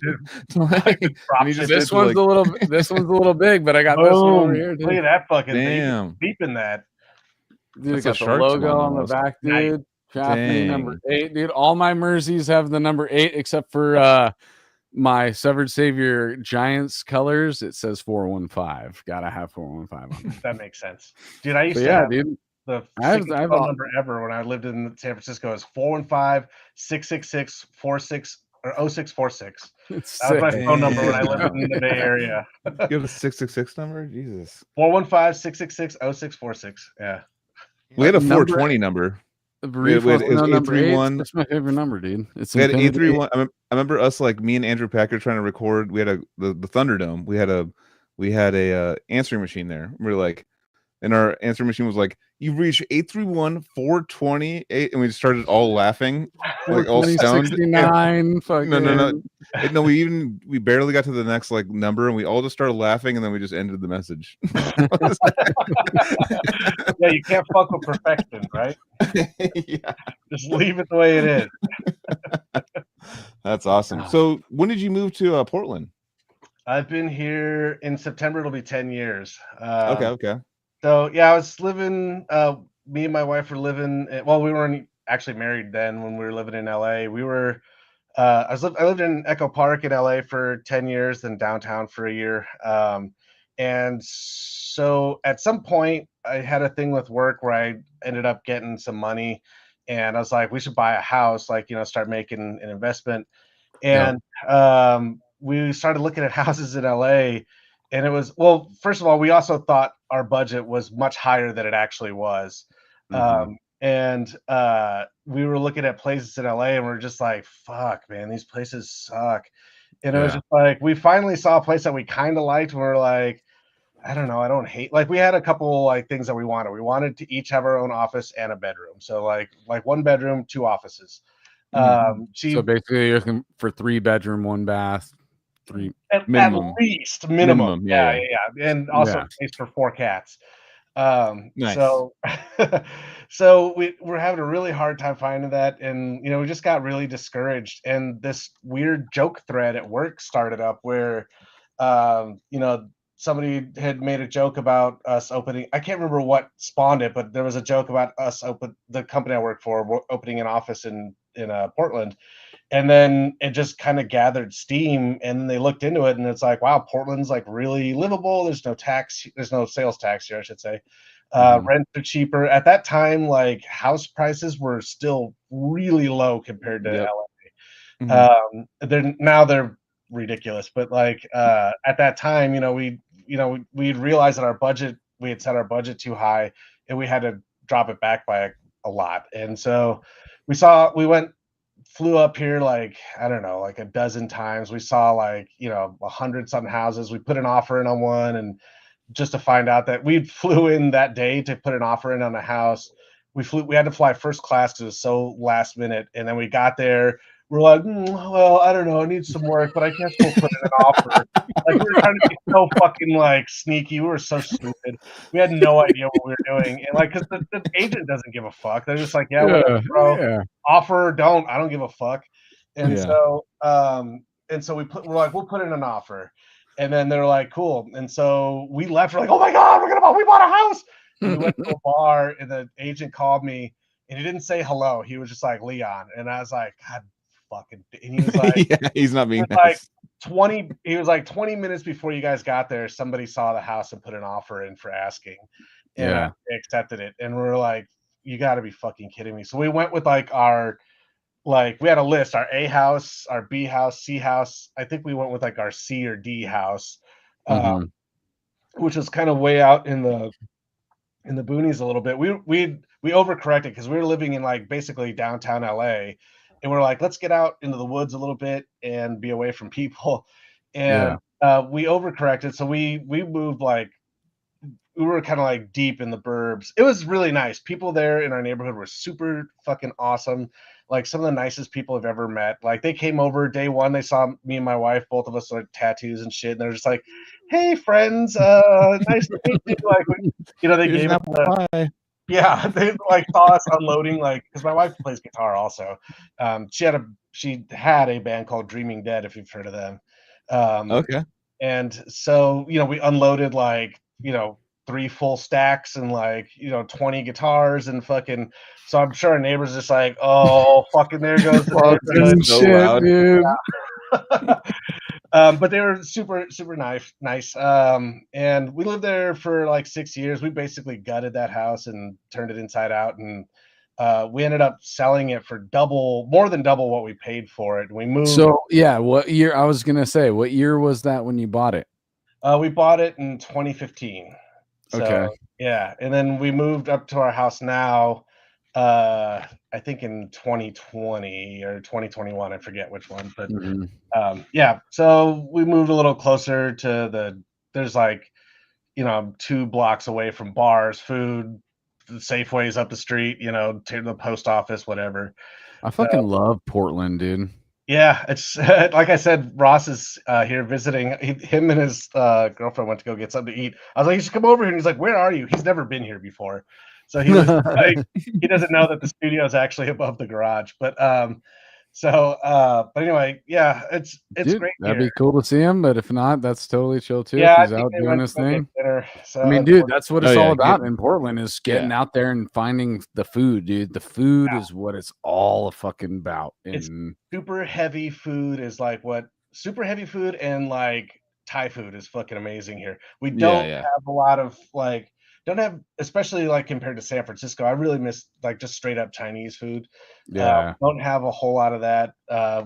You know, Japanese, we have a lot of sushi places because we're really close to the water here, and you can get fresh salmon fucking it's year more round. like weird fusion type places. There's a lot of that stuff too. Specific space, but that's kind of so as like somebody who wants to take a trip of like 2 nights in Portland where you just want to be ambitious and adventurous and try a bunch of different shit. That's actually a really cool spot to do it because there's a lot. I'm having breakfast at a Norwegian spot, and then I go to a fucking Mediterranean smokehouse. A Mediterranean smokehouse. Right. What the fuck is this, dude? You know? Guttural Reef asked if you could get a good burrito. That is something that we do not really have here. That is another thing that I miss desperately from the Bay Area, even not even from LA, which also doesn't have good burritos. It's specific over here, dude. What's your favorite burrito you've had? I know San Diego. Farolito, you know. Farolito. Travis is always talking to me about the San Diego burritos and San Diego. Like, you know, every time I went to go hang out, and he's always like, in LA, there's a taco chain called King Taco, and that's like so fucking good. And like we took Travis, and he was like, "This is disgusting. Like, how do you eat?" He's so fucking stuck up about San Diego food. So I was like, "I get it, man." That's what it is. As soon as somebody like that is like, I'm out of San Diego, I've already judged what I'm about to eat before I ate it. Right. Well, Rico's is it Rico's? Rico's is top over there. Casey, what would you say? I mean, where should I start? This is a San Diego person talking. Okay, let's just keep it short. I don't want to spend too much time on taco talk, but you know, Oceanside and there's so just let's call this the taco talk hole. just remember Craft Coast Tacos. Craft Coast. Craft Tacos is beer. Craft. Okay. Is it a Coast. one play? Is it a Craft one-off? Coast. It's not like a multiple No, there's restaurant two thing? locations, I think. Okay. Now, yeah, dude. But yeah, best taco. Like, dude, just, I mean, All right. ridiculous. Craft I Coast. haven't been So, down like to San Diego in a while. downtown Oceanside by the pier, like by Mission, like right at the end of the street of the pier. It's not like California. It's like just take fucking 5 right down to fucking Right? 37. Here, Water. bro. There's That water. one at SNL sketch with Yeah, that's what I'm saying. fucking Bill Hader and Yeah, yeah. Oh, yeah. 5. Yeah. He's all just take the 5 right down to fucking Miramar. The 101. Take Yeah. Miramar down. It's like around the corner. Yeah. There's a lot of good spots, dude. Like Lourdes and Rico, or it's called Pavlo's now. Oh, they changed the name. Different.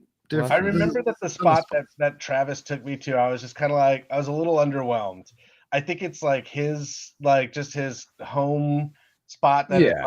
it's there's not nostalgia necessarily- like in there for him, you know. Well, California burrito started the actual with the fries and everything started in San Diego, like a Rico style place, right? Wasn't that? That's all San Diego.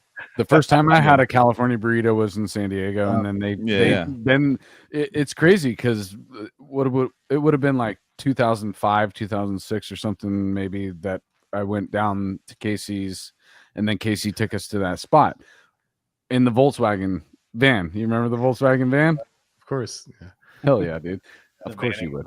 Why am I asking you? It's your family's fucking vehicle.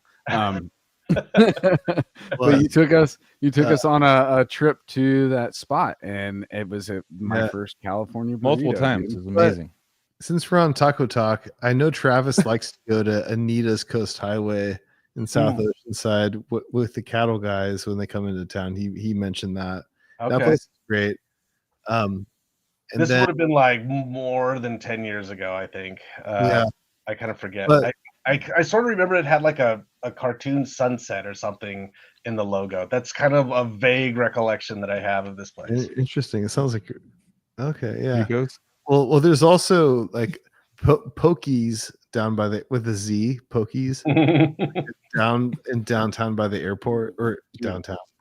That place is a classic like spot, dude. Like Okay. that's a great spot. All you SoCal listeners are getting the fucking download right now, dude. Right. But I mean, like it's you know, like there's so many good like Mexican restaurants down here. Yeah. Yeah. You can just throw. Dude, we should do a Cali death. By the way, in San By the Francisco. way, very important. This taqueria thing. No.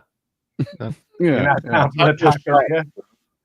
I know. I call it a taqueria because that's all there is up here, really. It's all in the Bay. It's all taquerias. We're like, what? Yeah. Right. Taco What do you- shop. Taco shop. Yeah. Taco So shop. is taqueria in Spanish mean taco shop in English? The white man saying no, we're not using their language, dude. Taco shop, dude. I don't know. Taqueria. There are taquerias. I guess. Casey, if it's taqueria, Casey's like, unfortunately, that was a mistake. They're all good. If it means taco shop. There's no taquerias. I mean, there are, but not really. Like it's like I don't know. It's funny bringing up taquerias or taco shops or Mexican food to Californians. We're like, no, dude, best spot. Yeah, everybody's got their own thing. It's fun though. It's fun. Yeah, because there's been a place I remember hanging out with Animosity, and they were like, we're going to the best place or whatever, you know. Like And they Walnut brought me Creek to or whatever. I forget what they No, they're where they from took San me, but it was Francisco. fucking amazing. It was like right next because I was there for the Tooth Grinder music video shoot, and they were like, "We're taking you to the best taco whatever shop," and I had a burrito from there, and it was fucking amazing. And I just don't know what the fuck it was called, and it was amazing. Right. And I think the best burrito I've had in my life was in Montreal, Canada. So it's really Shocking fucking state. The worst Yeah, no, Chinese the insane. worst Chinese food I ever had in my life was in Montreal. well, I've had a lot of worst experiences in Montreal, like mainly the people, but fucking like everything else too is a pretty fucking shit show up there. I love Montreal. It's great. The people there are fucking awful. But, You got poutine, Don? Oh yeah. I think we all did, dude. I think every single one of us Americans that came through there. No, you got know what's funny? leaned on.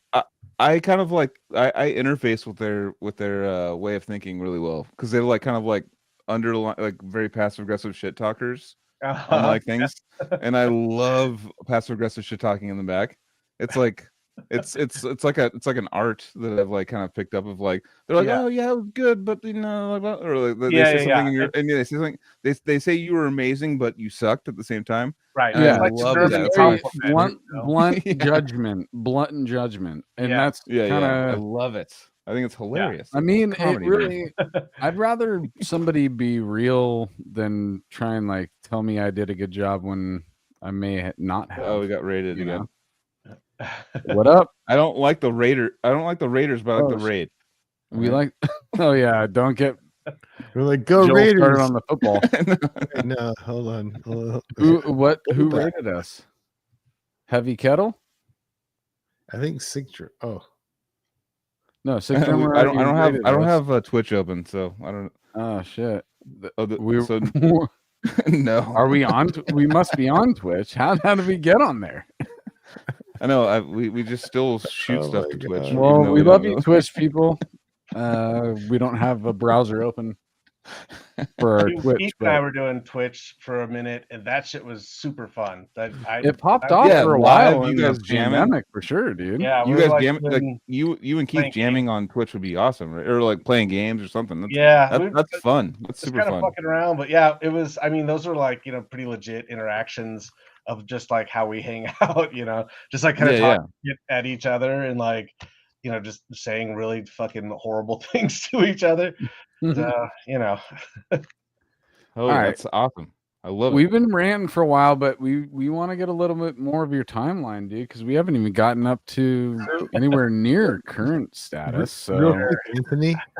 I think it's time for Anthony in his training session, forklift driver of the podcast tonight. shit. What do I have to think do Anthony, I want you to try. Does your mouse have batteries? Is your I've is loaded ship it. I working? loaded the mouse with batteries pre-pod, dude, nice? because So sweet. Anthony's notoriously terrible at technology, so this is a big Yeah. deal. Well, that's okay. He's All right. He's clicking stuff. Okay. That's So Anthony. he figured out how to That's click stuff. everything. All right. Good job. Good job. My hand is off the mouse. wait, now how do I turn it off? Okay, He there it is. fixes cars, but he can't Yeah. use the easiest thing that's ever made for humans. I can't. But So- Okay, by the way, I have progressive lenses in that I need to go back to the fucking doctor about because I can't fucking figure out how to use see, it. the excuses they're really dude, easy. I They're just, easy. I just got bifocals like last year, and Yeah. they still make me kind of pukey. Like, Yeah, it's weird, dude. I got everything from here down fucking sucks with these things on. yeah, dude. They tell me like, oh, your nose is the fucking just use your nose to point. I'm like, dude, I'm fucking. I don't work like that, man. I'm an nose is- automotive technician that's moving around all day, dude. If Yeah. You're like, if something's gonna fall on me, I don't need to like point my nose at it first before I figure out that I it's know, I have- falling on me. I have blue light glasses or whatever they call So them. me too. That's what I got. Nice. They're Oh. not. Why aren't you even using them, dude? Or- You know what? We all got Or glasses I- on now. I thought it looked terrible. in these. Guess I what? know, I'm Guess what? bad, but Wait, let me just say this real quick. Y'all are posers. I had the glasses on from the fucking beginning, dude. Yeah, see, we but- turn every You're genre of not thinking into wrong. poser. Dude. it wasn't You're perfect people Joel of Irishman. what do we say? People of suspicious fucking what is it? God damn it. Shit. People of suspicious earned what? Earned rank. Yeah. People Earned of rank. suspicious earned rank. You guys are all people of suspicious earned rank right now, dude. That was awesome. Nerd goggles. Yeah. Nerd goggles, So- dude. Yeah. So, The point is that Anthony, it's Yeah. time. Crash is test dummies, dude. Just crash and burn. Just I think that it's time for you to running the video. I think you're ready, dude. What video So- are we doing? Yeah. So I want you to try to. Yeah. this is hilarious. Exactly. Wait, are you trying to got wrap one up of these the too. episode right now? No. No, I'm not. Oh. I'm saying that I want you to start controlling the video. I think it's time. I I'm think I gonna- I'm did. taking Oh, the you're saying just training like wheels off, switching dude. people around and I've shit like I've that. just Yeah. Yeah. I've removed the 15/16 bolt from your training wheels, and All right, that's gone. And so that's now a big bolt for some training the wheels. Bro. alignment Really? on your vehicle is up to You you. got new batteries in your mouse? Dude, they're fresh, dude. I just want Anthony to understand what I'm Super fresh, fucking Oh, double glasses, Amazon dude. basics, dude. They're Amazon basics. Wait, So, did you just I put got on the double second blue light pair? glasses. so from the rest of this episode now, Anthony's going to control the video. Yeah, I got to do it on Saturday. I got to figure it out, dude. Yeah. But wait, let me go pee Since real. lost half the users. Let me go As pee he's real always quick like- before I do that, dude. Everyone just bailed. We just got rated, and now everyone's like, No, Like, get back on. fuck this. Get back on the It's timeline. like fucking. and I don't I'm want gonna- to I'll teach be an right old back. man. classes. They're talking about videos. They got to pee. What is going on? 3 is Dude, just one did too you many. guys? Did you guys talk about the show yet that we did with you guys at the Aptos Club? Sorry, I was out for a second. I found the flyer. Oh, really? Wow. The zoomed one. with a couple Wow. of- Fuck yeah. Damn. Holy That was shit. right before I. This is the date. So- 2005. Look at that. Fuck, man. 20 years I was ago. yeah. I was not in the band yet. Yeah, I was right before I was in the band. I This think. is the night that Leon and I met, and we still don't remember. It's fucking That's Like I met crazy. you I like can't believe 20 you years found ago, that. dude. Almost 20 years ago. I Yeah. feel like that was like a kickoff show for a tour. Like that was like our first show in like a long run of Yeah. like touring or something like that. It was Is kind of it like a Zoom? warm-up show. Is Exhume like one of those kind of like origin bands where if they're on a big tour that they're like, all right, there's off days, so we're gonna schedule every Right, off day. Yeah. When we Yeah, toured yeah. with Cannibal, like it was when we toured with Cannibal in 2000, is it 2003 or 2004? I forget. Cannibal doesn't play on Mondays, so we were like, okay, we'll play every month. We'll just play every fucking day that we can. And I remember we played in like Texas somewhere, and it was a Monday. Like we played the night before in like Houston or Dallas or something, and it was sold out. It was like 1,600 people. And then the next day we played in a bar in front of the video games in front of like 16 people. And it was just like the wildest ratio. That whole every Monday, like it kept us humble because we got our ass handed back to us every Monday. It was just like, Yeah. well, here's how you really fucking fare on your own. Like without Cannibal here, and those guys would show up too. Like they would come to the shows. That's and rad. they'd just be like, people would be like buying them shots, and they'd be buying us shit and whatever, and fucking, but it was just like it was so fucking humbling because it was just like, wow, like Cannibal is out here with fucking 1,600 fans and shit, and like we can't even scrap together fucking like a pizza party, Yeah. That's definitely like that's just one of the old school badass like work hard. That's your gas money for the next show kind of like Right. gigs. Yeah. Yeah. It's like That's we gotta. Yeah, exactly. It's like we gotta do. We gotta make money. We gotta keep the band rolling. We gotta keep gassing the thing. Like, I don't think we were even really staying in hotels at that point. Like we would either sleep in the van or sleep on people's floors and shit. And it's just like like trying to pocket some money, really. But because I think back in those days, like I hesitate to throw out numbers, but I think our guarantee was like $250 or something like that in 2003. Which not nothing. That's actually above the With inflation now, that's great. Yeah, right. Yeah, I mean that's like $8,000 in today's money. So we could all be rich, but yeah, it was trippy. Like we would just we would fucking go to like we would pull up to like a Burger King in the middle of nowhere and just like wash our hair in the sink and shit, and like fucking just like sleep in the van all day. Like we would like drive as far as we could, sleep in the van, then finish the drive, then just like sleep in the van at the club and like wait for load in, because they were always like, you guys got to be here for load in. We never actually had to do anything, right? But like we would have to just be there and like sit through their sound check. They were nice. They didn't treat us bad or anything like that. But their tour manager at the time was just really adamant that we were there for the load in, and we're like, okay, this is a slightly different tangent, but on an early Impaled tour, we toured with Nile, and we did not know what the fuck we were doing at all. Like we were the greenest. We didn't even have tuners. We tuned to each other on stage, like that fucking green. Like we really did not know what the fuck we were doing. So did you find who was the closest sounding, and then you're just like, all right, we'll find. Yeah, it's like, oh, that one sounds like I just put new strings on, so you must be right. Like, you know, that was the first lesson that Deeds of Flesh when we toured. They took us on our first national tour. They were like, there was a band like opening, and they're like tuning on stage, and I remember Eric Lindmark looked back at me. He's like, never do that. That's the number one rule. You do not do that. He's like, kind of, they were like kind of like our parents, you know, Mike and of they were just like, do not tune on stage like that. And I was like, all right, lesson learned. We did a whole tour like that and fucking like tuning to each other on stage. Oh, so we helped Nile bring their shit in. So we would like jump in the back of their truck and like fucking start pulling their gear and help them load it. We didn't have anything. We only brought guitars. We didn't even have pedals then. Wow. And fucking like, yeah. So we traveled so light. We used it was Impaled, Incantation, Nile.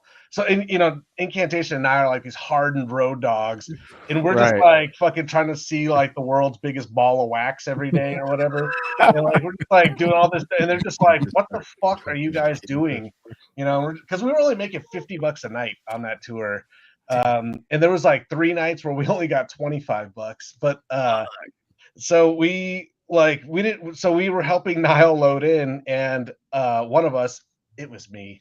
I put somebody's pedal board on a heater and it melted a cable or something. It was Carl's cable. It totally was me. I will admit to it now. But and fucking like they pitched a fucking fit. So from then on, I was like, I'm never touching anybody's fucking gear ever again. Like I'm not helping nobody, and I don't want to be helped either. Like I'll get my own shit.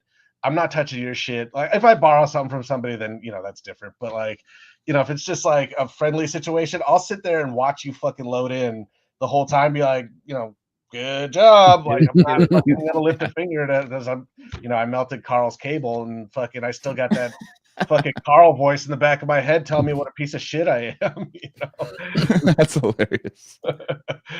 Do you guys have any other nightmare stories of loading in, Joel or Casey, on some decrepit shit? Well, I mean, every time that of course not, dude, never. no, he's the drummer. He gets the most shit. Yeah, but as far as like you brought up Tony Loreno from Nile. Every time I bring it up, dude, I get mad every time because one of the legends of drumming and stuff. But we were on tour at the Medley, and like he took my shower spot, dude. I needed a shower next. I was the most disgusting guy, and I was waiting in line, and I was sitting there with a towel like at the Medley in Montreal, like just sitting there and just waiting there, and like the door opens and he just goes like, whoop, just cuts me out. I'm like, fuck Tony Loreno forever. I was like, we all have those dudes that everybody's like, oh, this guy, he's the coolest guy, and like, there's one guy in that room who's like, fuck that dude. Like, yeah, it's so dumb. The reason why my sandwich, or that guy ate an olive off my plate, or whatever the fuck it is. It's like, so dumb. I know. It's so funny. I totally have guys like that. I'm just like, I like if I saw that guy drowning, I'd fucking shit on his head. Like, fuck this kid. I'm not helping nobody. Oh shower, man, dude. That's so fucked up. I'm a very visual thinker, and it's just like, God. No, but no, the part of you shitting is fine, but I'm saying it's on a drowning man. Hey, he shouldn't have taken my fucking olives. That's all I'm saying. I know it's so funny because every time I bring it up, I'm like, this sounds so bitchy, but I'm like, dude, I was like waiting for that. That shower was like the coolest thing in the last year of my life. It is one of those like it's a baton pass of like integrity. I was outranked. I was outranked, and it was like, yeah. Oh, he just obviously outranked me. No, but I'm saying how you look at that shower, because you that's one of the main goals to get to as a touring musician is the next shower. You know, dude, the shower is so like, I mean, like I was saying, like on a lot of those early tours where we didn't have hotels and stuff, like we would literally just wash every body part in a fucking sink somewhere, or add, showers, take a wet rag and jam it back there. Fucking like, dude, it's like I can't. I remember once on an intronaut tour, I forgot to bring a pair of socks with me, and like by the end of that tour, I wore the same pair. I've never had problems with my feet ever. I don't have stinky feet. I don't got sweaty feet. My feet are good, but they were like fucking lizard scales fucking falling off my feet. It's so disgusting. And I was just like, God, I fucking hate touring now. Like, this used to be the only thing I wanted to do, man. Like, but you find your way, dude. Like we were in Chicago with the bloodletting tour, and we found a public pool that had showers and shit. So we paid like $5 a person to get into the thing. And we actually jumping off the diving board and shit and having a blast in the pool, and then we fucking all showered in the the locker room that they had.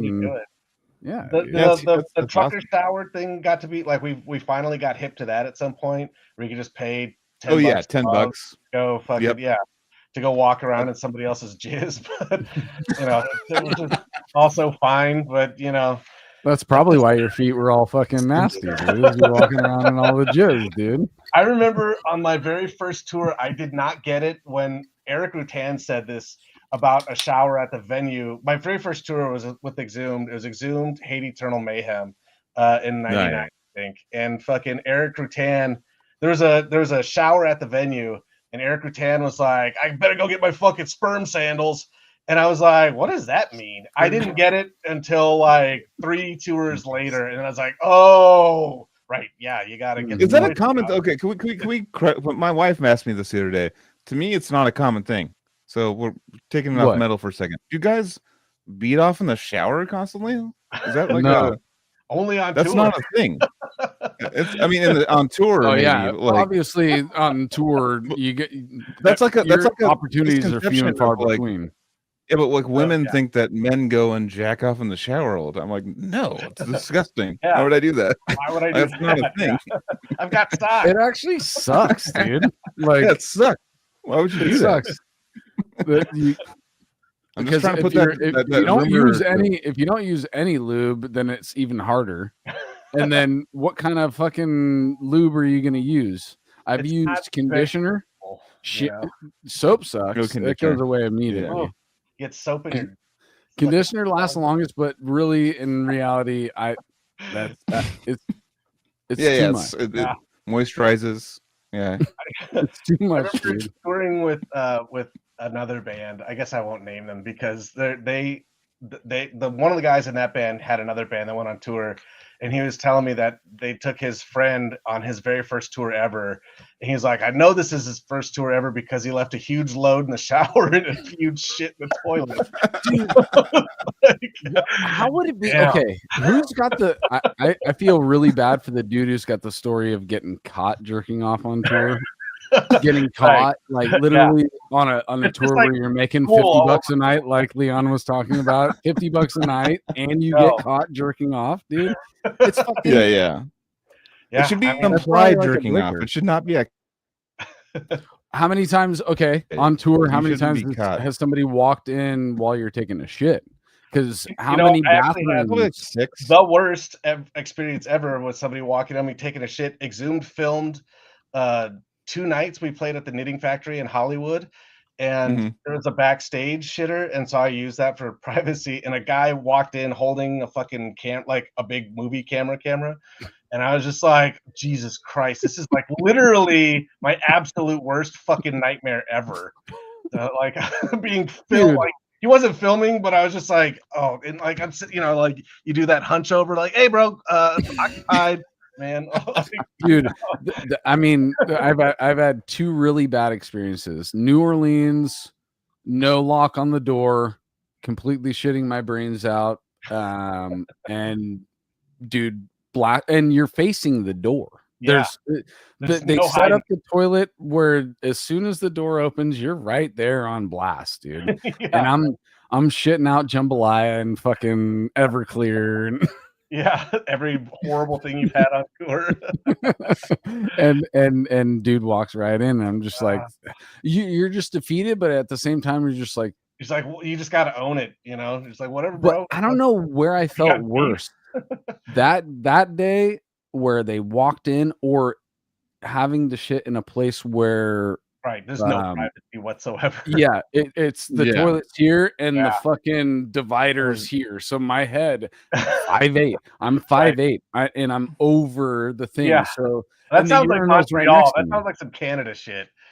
And dude walks up to the urinal and he looks over and he's like, "Everything coming out all right?" Dude, And I'm like, no, don't "Dude." talk to me. Oh, dude.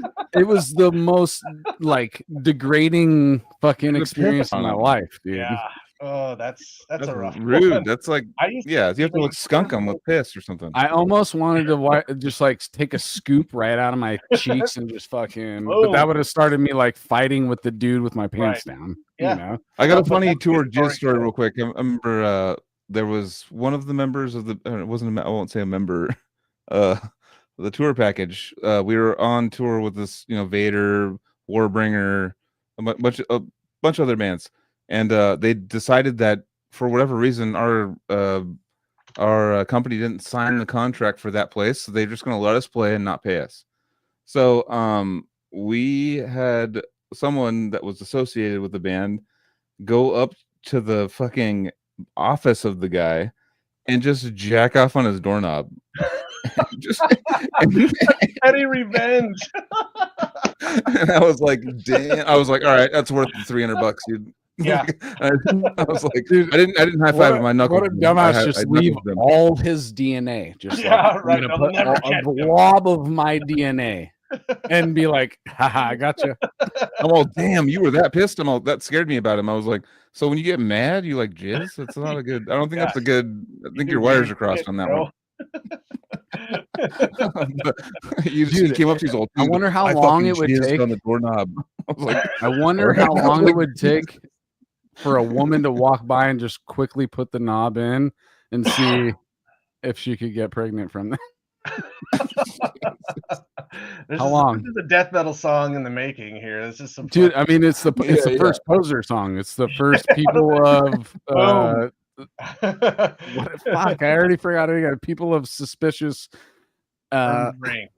Earned rank, dude. Earned rank. Just fucking pregnant from a doorknob. That I said I can't remember.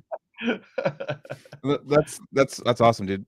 I mean, for you, so after you moved to Portland, do you have like a money job, or is it just only music? Are you have you found like do you have a money job? A money job, a money job. He buys houses. That's a Kelly Death podcast question and all in itself, dude.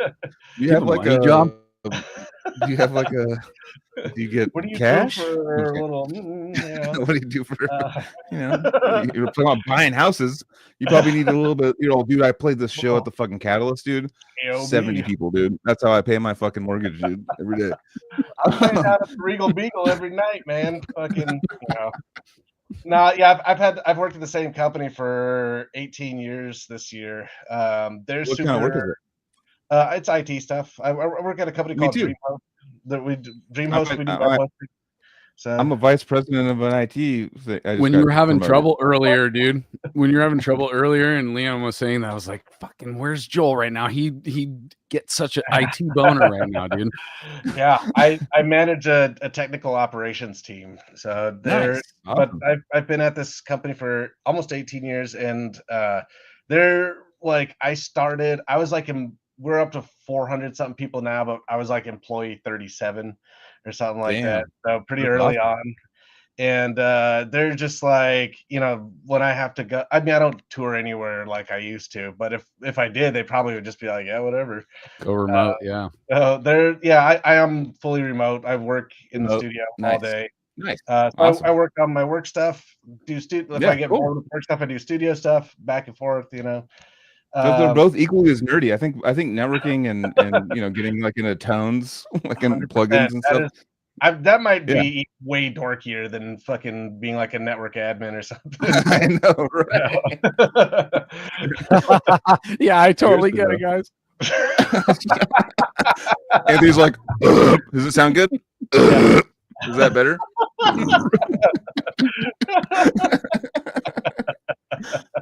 No, but that's super cool, dude. Like, I mean, I feel like I got Casey into it too. Casey's working in IT now, and I was like, Oh, no shit. man, just like a very, he's a very IT minded. He's very technical minded. So I was like, Sure. he was trying to find working these jobs and stuff. I'm like, why don't you get into, like, you might not know something, but start off on a help desk somewhere and just move up from there, I used to work in the data center, and I managed all of our data centers at one point, and so I was hiring Nice. people that would work in the data center, and a lot of people would come in and they'd be like, I have my MCSE or my A plus or whatever, like all these certifications. That doesn't matter.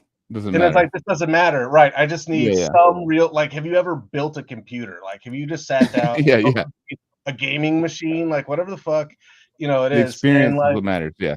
100%. exactly. So it's like I'd have people that were just like, they come in thinking that they're super qualified for this stuff, and it's like, no, I hire people a lot. Like, I would ask them some technical stuff. There's some shit you got to know. Do you know what the master boot record is? Like, some shit like that. Can you fix out, like, if you can't fix a hard drive, can you at least eject it and replace it with another one? By the way, real quick, I'm gonna cut you off real quick. When I cut out of here, I restarted, and my computer started pixie booting, and I was like, "Why the fuck is it pixie booting?" I was like, "I'm not, dude, I'm not imaging my computer." You don't want that to happen, dude. When it pixie boots, he has no idea. He barely knows about cars. It starts to get like into the fantasy realm where the pixies come through, right? No, but I thought, I was like, "Why?" I have a little fantasy there. Yeah, so I went to the BIOS, and it's like, no, dude, it's not set to pixie boot at all. And I was like, what the fuck is going on? And like, it scanned my memory, and it was almost scanning. I was like, all right, do the thing. And it's like, all right, and I just restarted it again. It was fine. And I was like, well, obviously, imaging that's my what computer you do at that point, dude. I mean, at that point, you definitely need to restart. Oh god. Yeah, I mean, that really is like seriously. 90% it's annoying. Problems are it's annoying. Fucking yeah. I mean, dude, I've been telling them for years, dude. Jesus. Just you, nobody else ever. Yeah, no, but it's a very cool. I think it's a smart field to get into. I don't know. It's like, if you want to move around, personalities more than like technical ability too. Like a lot of the people, 100%, 100%. I just want them to work well with others and work under pressure really well. 100%. And that's a band thing. Under pressure is a big thing. Yeah, that's. I mean, people come up to me, like some of my employees, and like freaking out. Like, this person was freaking out. This person was like, "All right, dude, just it's not on you. It's like we're in this industry. It's like some shit thrown at us. They're gonna blame you. Don't take it personally. Yeah. Like, don't. It sucks to that hear is that. Actually, that is the number one fucking rule for all of IT is don't take it. Like people ego. Yeah. Eat your ego and like fuck. I mean, there's so many. Like back when I worked in like tech support. 20 years ago. Oh yeah, that's where you start. Yeah. Every second my website's down, I'm losing $1 million, and it's like, okay. And then like people be like, "You're fix my fucking site, you jerk off," and it's like, I'm trying to do that, but you're still talking at me, Like yeah. And then they drop other random problems at you at the same time. They're like, While I have you. Yeah, right. While I have you, I can't access my family's photos from 2000. And you're like, bro, I got one brain. Well, actually, it's a really fun thing because I like prog music. I like keeping different, like in my head, keeping different rhythms going. So I try to always like try to do like 3 things at once is like my whole goal. Sure. So like people will be talking to me, I'll be doing something, and I'll have like another person like kind of like throwing information over here, and I'm trying to like.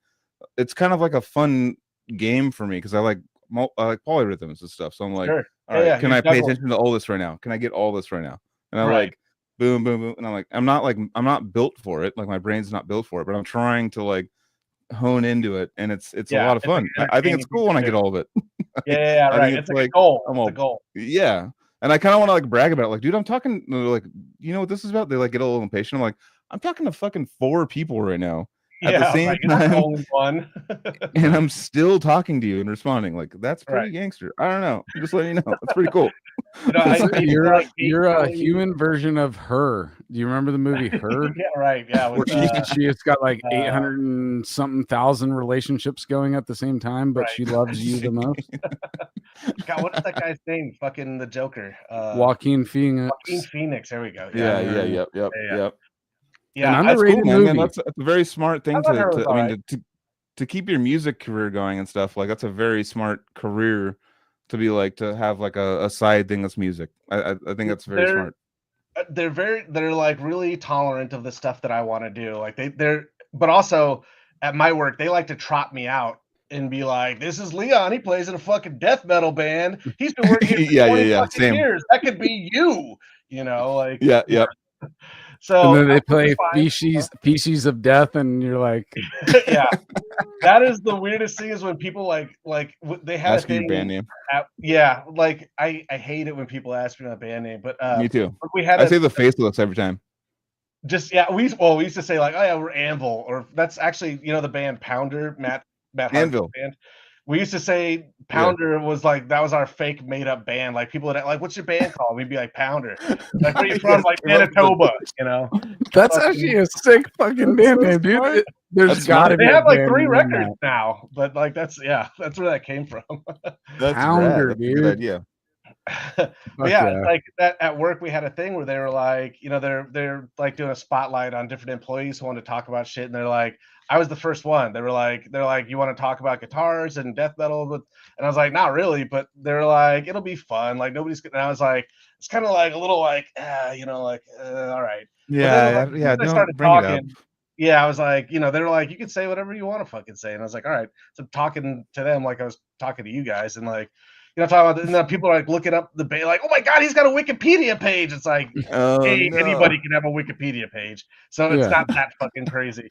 But also, it's like, oh my god, you're in a band called Murder What? And it's like, yeah, all right, So it's like, you gotta explain some shit. One Impaled cover, and you're done, dude. Yeah, right. The immaculate defecation that didn't scare them off, then fucking nothing will. I know. I feel like I got it easy because I'm part of I work for a financial institution that's worth a lot of money, and they were like, I won Employee of the Year in like 2021. Congratulations. And it was surprising, but the way they did it was like it was a Zoom meeting, and they were like there was like 200-300 people on the Zoom meeting. And they're like, so for the Employee of the Year, he plays in Odious Mortem. And it's like board members that are worth hundreds of millions of dollars. And they're just like, and he's like, blah, blah, and he's been blah, blah. And it's like talked about like work that I did. Yeah. And I was like, sitting there just like, oh no, don't go deeper. Don't go deeper. Yeah, don't click on anything. Well, actually, I think that Odious and Decrepit, if they dug deep enough, they wouldn't find anything crazy. It's kind of like hidden language. Just not like worms. Oh, that's it's not crazy, like full out dude. like not like Impaled. It's like murder's content. Impaled literally has like entrails in a toilet on the cover. Yeah. Yeah.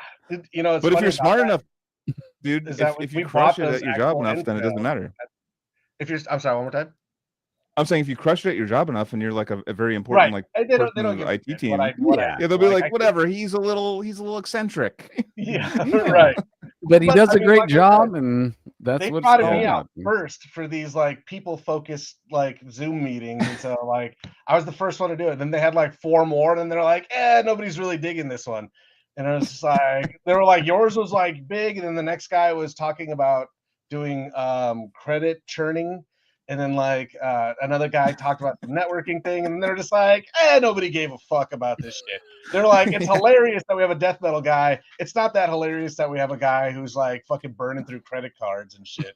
So yeah, that's not hilarious. No. You're like a legendary death metal person, though. Like you can tell people that like you are an OG, dude. Yeah, if their brother was into like old school death metal, and they mention your name, they'll be like, "Oh fuck, that guy!" Like my brother knows who you are. I've texted him tonight. That's sick. But it's funny. My brother tours and plays music also, and so every now and again there'll be some crossover because he'll meet. Like he met a friend of mine in Arizona, and my brother was like, "Do you know Otis?" And I was like, "I don't know any fucking Otises, man." And but it turned, his real name is actually Adam. He was in the band called ETTS. If you guys remember ETTS, they're a Phoenix band, and so Adam went and saw my brother, and my brother like he had a patch or something on, and my brother was like, "Oh, my brother plays that kind of stuff," and like he was like, "Who's your brother?" And he's like, "Oh, my brother's he calls himself Leon Del Muerte," and he's like, "You're fucking Leon's brother?" He was like, sick, couldn't fucking had like no idea at all.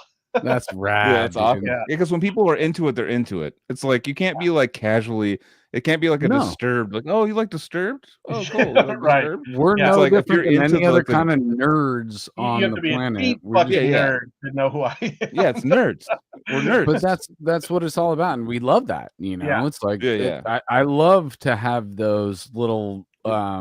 I mean, it Poser is a nerds. selfish thing, but like something that you see greatness in that when you find out that nobody else that you're directly around knows about it, it comes your own little like Right. Your island, you know? yeah, and you're just like, this is mine, you know. Yeah. And then right. and then you want people to know about it, but at the same time you want to kind of, you know, it's almost yeah. You gatekeeping don't want again, it too you know. big. But then when somebody comes in and they're like, wait, I've already visited that island too, and you're just like, Yeah, Right. Leon, Wait. do you have a band that like, so when you're, you know, once you get into a band, you're like, fuck yeah, this is kind of my underground thing that I've found. This is Right. awesome. oh, we have And then piles have of you, those. though. have you had one that's like exploded extremely that you're like trying, I feel Oh, like you were it's there so- before the pop. You're saying like you like discovered it afterwards? before Yeah, everybody yeah. else got into it. I mean, Yeah. I don't know that this is a fact at all. I have my suspicions that Ghoul was started as a response to me being an asshole and Impaled. Like back in the day, like Whoa. I kind of feel like I was, my ego was a little out of control back then. Yeah. Like I thought I was doing a lot of heavy lifting, not all of it, and I was definitely taking credit for all of it. But I think at some point those guys were just like, fuck this, I could just start another band without this idiot. And then Ghoul is fucking huge now, Yeah. So I actually did end up playing with them at Maryland Death Fest. I've played one show at Ghoul. Their guitar player Ben couldn't make whatever his name you is. couldn't text for them. You couldn't text for them that night. Like, yeah. So yeah, I did end up playing a show with them, which was really fun, by the way, except for those masks, like they start twisting while you're playing, and fucking like that thing started, like my eye holes were off and I'm like looking out the nose hole or some fucking thing. And how's the breathing through them? How's breathing like? oh, Ross in a live hit me environment? to a pro tip, which is that right before you go on, you dunk it in water and then you put it on. Oh, And then smart. it's like it keeps So you smart. cool, and it's fucking like your sweat gets absorbed. yeah. It's Keeps not it so bad. cooler. It's got slits in the mouth so you can breathe through it. I'm talking way too much about Ghoul. I should not be. Yeah, what are we talking about? sorry, I mean, yeah, but, I know it's these live, are people all can't edit this out. allegedly. These are all just theories, you know. I mean, I know. I mean, teching for Ghoul must have been like they're really picky about their amps. I heard. That's not what I heard, but I'm trying to help you, brother. well, okay. Now, I mean, Leon. Now that you just like hinted at that a little bit. Oh wait, the lights just came back on, dude. The lights I mean, came on. Let there be light. I have to piss. No, but actually, I'm going to bring up something dark if you don't mind talking about it a little bit. What happened with you and Impaled at that time? Because you were saying, I was just you're saying, the ego thing, and we all we all succumbed to not being fully developed in our early 20s. You know, that was it for me. I think a lot like. I had major insecurities about, like, I felt like I wasn't being recognized enough for putting the work in, because it's like I had the website, was doing the interviews, was writing a lot of the music, and like the other guys at Impaled are very kind of like okay about it, and so I was like, you're not appreciating me enough, basically, and so I can't remember what was really the catalyst of it, like what was like kind of the final straw for them. But at some point in 2001, I do kind of remember I was telling my friends that were not the Impaled guys that I was gonna quit. I was like, I'm not having fun in this band anymore. This shit sucks, and I'm gonna quit. And I don't know, but I feel like word probably kind of got back to them, and they were just like, well, fuck it, you're out then. And so they kicked me out in 2001. We weren't friends through the rest of 2002 and 2003 maybe. But then like in 2004, I started touring with Exhumed a lot, so I didn't give a shit anyway because I was just always out of town. Yeah. And then when I came home from an Exhumed tour in 2004, I decided to move to LA. And then like when they would come down there, they'd be like, well, look, you want to come up and do a song? And I was like, yeah, of course. Like, let's fucking, do an old song. And so then that started happening more and more. Then it was like, okay, you want to come up and do 4 songs? And then it was just like, well, why don't you just rejoin the band and fucking vocals? So that's kind of how it happened. And that was like 15 years ago. Yeah, that I can't believe it's been that long. We haven't even had a record out in that length of time. No, but I mean that's rekindling connections with humans. Like you have a certain time with people like that you fully invested in and you really appreciated, and then some weird shit happens, Right. and then you're a different person, they're different people, and you distance yourselves or whatever. But I think that if the connection's strong enough, like from that original connection, then it could come back. And you see that with Matt and Ross too. Right. Yeah, exactly. They had their differences for quite some time, and they talked about it when they came on the show too. And I loved hearing that story. Sure. And literally it was just like toys and comics and shit that brought them back together, Yeah, those guys have like a weird connection with like specifically like they had like a decade apart from each other, and then they start talking again. It's like, oh, you're still into the same toys, you're still in the same comics, fuck yeah, we're still best friends, dude. Recently I've filled in for Exhumed a couple times, and I did the last week of their tour, I came up and played 4 old songs on guitar. But like, so those guys, like, they still, like, I mean, they have this whole fucking, like, I'm not totally 100% back in the inner circle. Like, I'm in the inner circle there, but like there's a toy comic thing that I am not in at all. Yeah. And so they're like, we pull up to a venue and they've already mapped out the toy stores they're going to go to and the comic books and what they're looking for, and they're talking about it. And I'm just like, oh God, like, you're like, Exhume's a jawbreaker, and you just can't get to that core because you're just I like, will never be in the toy zone. I'm forever excluded there, and I'm okay. That's fine. That's fine. I have fucking guitars, so Yeah. That's the toy zone for you, dude.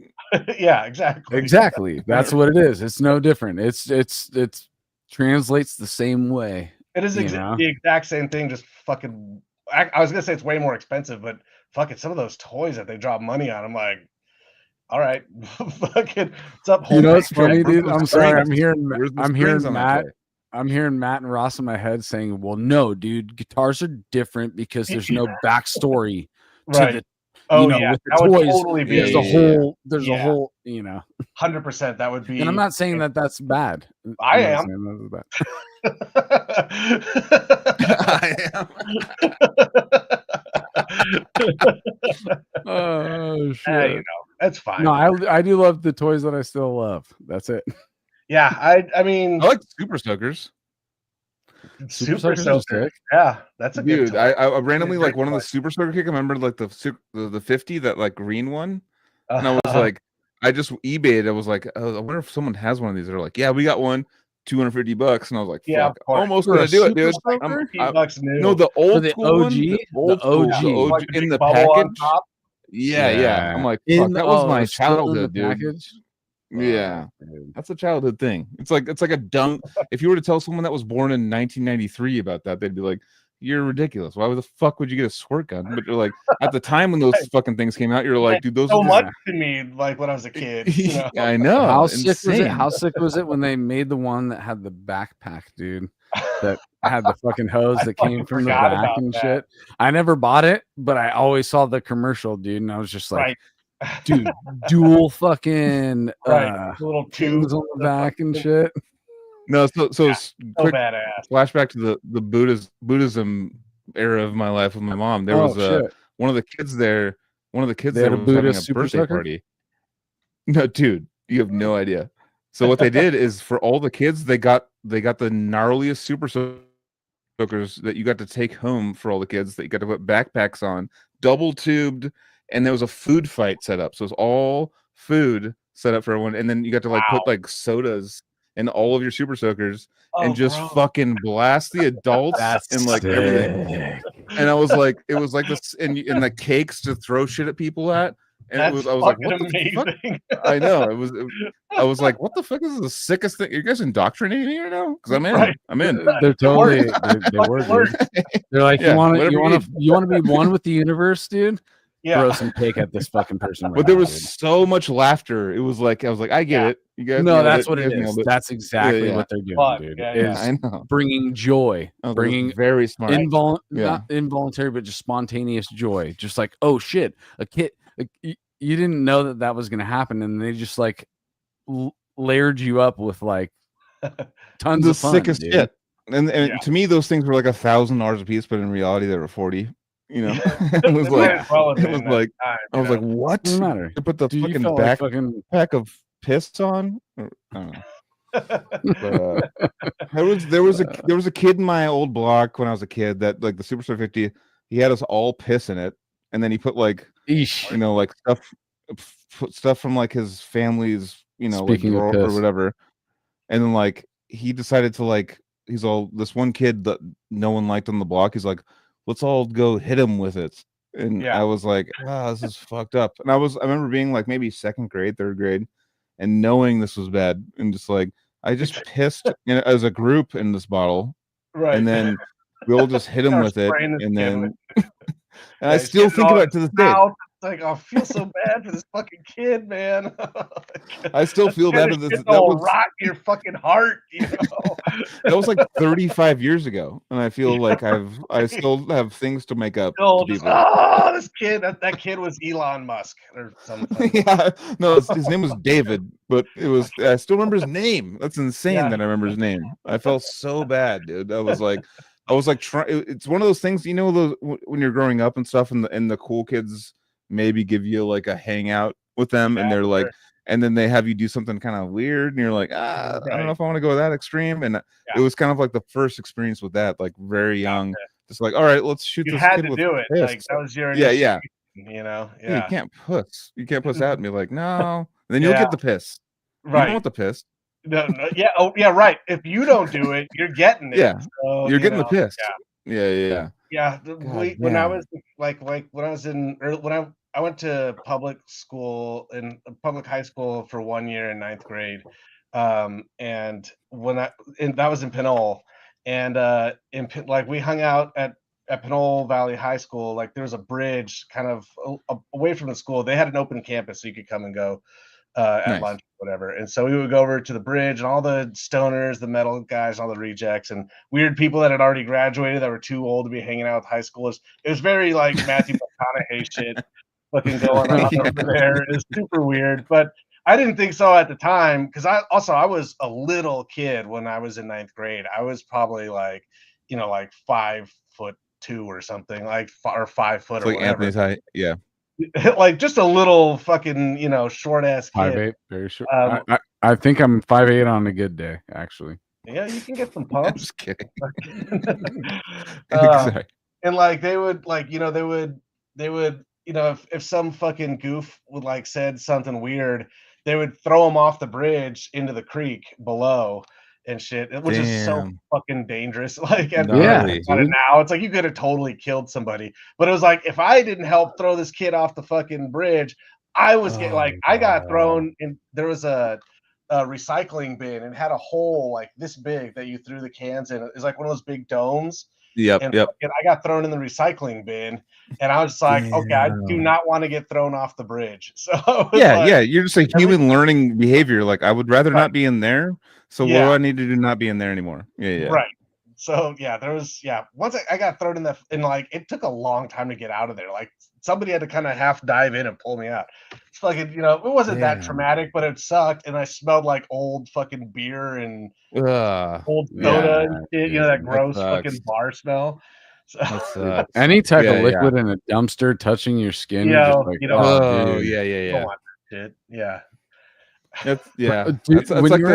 kind of fear. That's a fear we had around here, like in Santa Cruz, was like, if you decided to have a party, then like there was these kind of like asshole surfer gang that would That's show up that fucking- were that's all so rich, legit. That's like and the Lost Boys. they were super rich, like their families were, so they would get them out of it. So there was one time I went to a party, and they just threw a kid's fucking car off the cliff. Like they were just like, fuck it, like, and I was like sitting there just like, these guys have way too much power. I'm not gonna fuck around with these guys. Like I'm gonna be super nice to these guys. Yeah. And even though they weren't always nice to me, I was like, yeah, this Oh, all right, cool, bro. Yeah. you know, I was like, fuck this, you know, it's crazy. Like You don't want that to shit be that on I had the to deal bad with. side. Yeah. And there was no iPhones with videos, like, so it was just Right. like, who did it, whatever, no one knows. Yeah. No. And like I knew, but like Right. go ahead and narc on them, telling them, you know, for the Yeah. maybe one of their family is like in the They'll fucking, police like kill you or department. something, you know? Yeah, no, seriously. And then people stuff like that kind of happened, and I was Wake like, up well, dead okay. on a surfboard in the bay or something. I know. It seems like all love and peace and stuff in Santa Cruz, like smoke weed and reggae. It's like, no. No, that's There But was as soon as you see a dick dragger- and fucking As soon as you see a dick dragger, get the fuck out of my way. Yeah, if you fucking start boogie boarding my fucking dick dragging in my community, dude, fuck, you know, that's kind of how. I mean, I never even did either, and I was like, fuck. I was a dick dragger. dragger, dude. I can speak from being a dick dragger, dude. It's the funniest diss name I've ever heard in my life. It's like dude, you're fucking But dick it dragger. actually, I mean, it really is dragging your dick through the fucking Yeah, it is. sand, basically, when you land. Oh, that's a real thing. boogie boarding. Oh, dude. Yeah. Okay. I boogie boarded. yeah. Okay, literally, as Pacifica kid, I would boogie board, but I would always fucking shred up the head of my dick, dude. I literally would, dude. That is absurd that that's even a fucking issue. It was crazy. It's not. Holy shit. And it would be a thing where you would be walking weird for like a few days after. That sounds. You have to jump higher up on the board, dude. It was like it's a combination of sand, salt water, and friction. That's literally what You it gotta is. give your dick like more like you gotta jump up higher and give your dick more if like you're platform. serious about dick dragging, then you got to wear a cup. I Oh, wasn't that serious. so now you just got a dick that looks like a fucking torn up mushroom. Swollen Well, mushroom. I mean, Little bacon wrapped. I've made 3 humans after that, so maybe that All right, helped. hey, you're Okay. So fair enough. I mean, that was just made your wife feel better. It didn't make the kids better. ever since then, my ejaculates go in a multiple. It's like one of those hoses with the Stream, spray it's a- function on it. Yeah. You know, when you put the fucking sprinkler on your lawn, that's what my head does. Dude, now, do not let this guy near a doorknob. Fuck. No, he didn't come on the doorknob, but I'll say Anthony came on the doorknob for fun. Anthony I came he on the didn't- whole door. I came on the whole door. I did a fucking full like. I did the. If you think Wetted it. You just do the whole. Can you imagine being that like to me my confusion was like being that mad and coming. Like that was like a red flag to me. I was like, you're mad, you're not like horny or anything. You're just like mad and you come. Yeah, that's you know the R word all over that. That's I was gonna say we got a fucking Ted Bundy on our hands, dude. Somebody's getting angry while they're coming, dude. Psychopathy. Yeah. I don't want to say who it was, but I won't say who it was. But it was someone we've talked about with the length of the podcast, but we won't go deep into it. Oh shit! But, it's in this episode.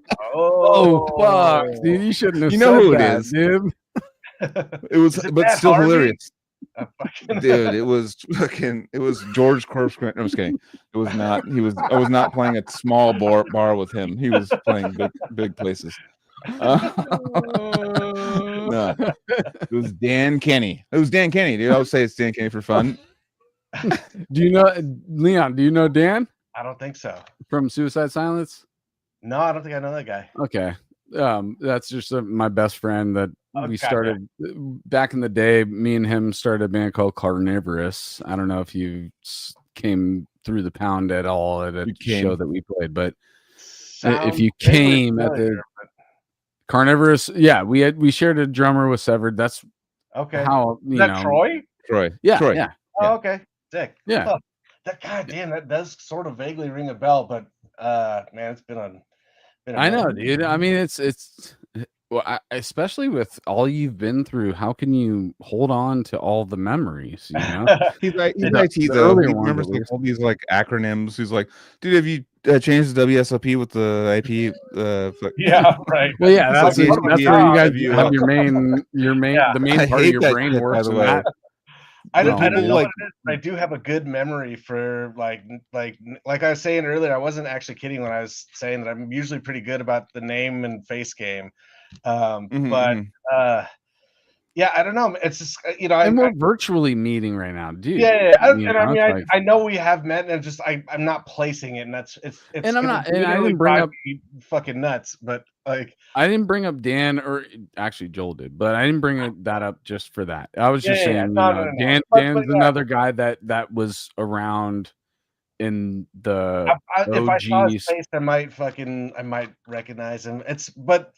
I've been out of the Bay Area for more than 20. I moved to LA in 2004. So Oh, dude, so you missed quite a bit of the pound, actually. Well, Yeah, you would come back in though. I did come back. I actually That's what- played I wanted to 2 of end the the last shows podcast- ever at the Pound. I played with Phobia and with Intronaut at like I think maybe back to back or something. It was like they had like a week of shows. They had fucking sledgehammers leaning against the wall, and you could just grab it when you're done and pound out a wall and shit. What? Yeah. I remember very well the end of the Pound because I did end up Animosity played that too, right? Yeah, it was a probably big that old sounds very celebration, correct. basically. Yeah. And by the way, Joe Lester was so originally for Odious Mortem, he was going to be the first bass player. Was Joe? Shit. Yeah. Oh, he might have told me that a long time. That sounds familiar now that you bring it up. Yeah. That's That's probably where you heard the name, yeah. And thank God he didn't take that gig, because then I would never have been played music live in front of anyone. Because Joe's hard to fucking compete with. Amazing. Joe is amazing. a brilliant musician, dude, that I think, you know, we had him on because of that. Like with this show, being the nerds that we are and digging into those rabbit holes, spelunking into the shit, you know. You find a Joe Lester and you want to showcase a man like that. A Joseph Lester. Joseph, you don't get to call him Joe. Did I say Joseph? Honestly, me and Joe Lester. We used to butt heads a lot because like I was like, he knew everything he was talking about. He'd be like, he'd be in there, and I'm like fresh out of fucking whatever death metal band I was playing in, or grind band or whatever. And Joe would be like, he's like, why don't we do a harmony? Just play, minor third. I'd be like, what the fuck does that mean? Yeah. It's really like I learned a lot about music from just being around Joe, Danny, and Sasha. Like, because those guys have, Joe in especially like speaks fluent. Scholastic. Yes, exactly. He's a totally studied musical guy. He knows everything about it. So when he tells you like, when I can't figure out, obviously know what a minor third is now, but like at that time, like if you just shot off it's a fifth, it's a fucking, it's a flat or a perfect fourth, whatever, I would have been like, I would have had to like count it or something, or some shit like that. Yeah. So I think it's 3 steps ahead. Yeah. It's like it's like learning that stuff. Like mad about it because it's like, I don't terms. understand what this fucking guy is telling me. It's like IT shit when people like yell like all these like these acronyms, like probably what you're getting at. Yeah, exactly. Yeah. Yeah. You're just like, Jesus, dude. I'm like Googling like, what does this fucking 4-letter like acronym mean? Like, because people are just like shooting. Like we just got a new CIO that's like very professional, has headed like humongous companies. He just came in and he's like talking this talk, and I'm like, and he's amazing, and he's super smart. He's made these companies way bigger and made all their IT people learn a lot more and blah blah blah. But the thing is, like, he comes in just like fucking guns a blazing, and you're like, shit. You're like sitting in these meetings every like three meetings a day, going like, you're just like in the background, like slightly typing on your keyboard, like, what the fuck does this mean? Really listening Yeah, I mean it's weird too because like the different technical disciplines also have their own like nomenclature too. So they're like, network admin doesn't talk necessarily the same way a sysadmin does. I Yeah, remember like yeah, exactly. I would have to talk to network admins a lot, and then they'd be like, this network segment is on this fucking, on port whatever. And so like in my Yeah. brain, I'm counting the port from 0 or whatever, but on this particular Yep. Cisco router, it starts at 1, whatever, shit like that. And it's just like, oh fuck, man. And then when somebody They're like giving you they're giving you like a subnet mask and being like, yeah, so you understand how many users are involved. And Yeah. you're just going like they can do the calculation in their head, and yeah, you're exactly. just like, You're just if going it's not like 255, I don't fucking know, man. Like you mute yourself. Yeah, Like, I don't "Hey, fucking know Siri." either, man. I really don't. Anthony, I'm so sorry, man. I just like, wait, you got to start from 0, and then on this one you got to start from 1. Oh, let's not get involved in that. No, Yeah, I'm trying to keep it light. I know. No, me and you, Super light, guys. that'd be fun. That'd be fun. Yeah, But Anthony's they're going like, what's going on? Like, how does a I'm TV remote sorry. work? Yeah, people are. I don't even know what I looked like for the last 5 minutes of the show. I probably was just like, Well, we hit 3 hours, so I feel like it's usually good. And we hit 3 hours, and we're Anthony not even never- fucking. Anthony, so Leon, where are you at? How you feeling? You don't have to say I'm down to go forever. Yeah, If you have work tomorrow or whatever, I have work tomorrow. Dinner, but I'm good. Yeah, Oh, I mean, dinner, I dude, don't 'cause of feel you, like we're Anthony. ready to wrap up, but we could pick it up. Let's keep up on the timeline. So, Sure. All right. So, where the fuck were we? Yeah. You're okay, Metallica.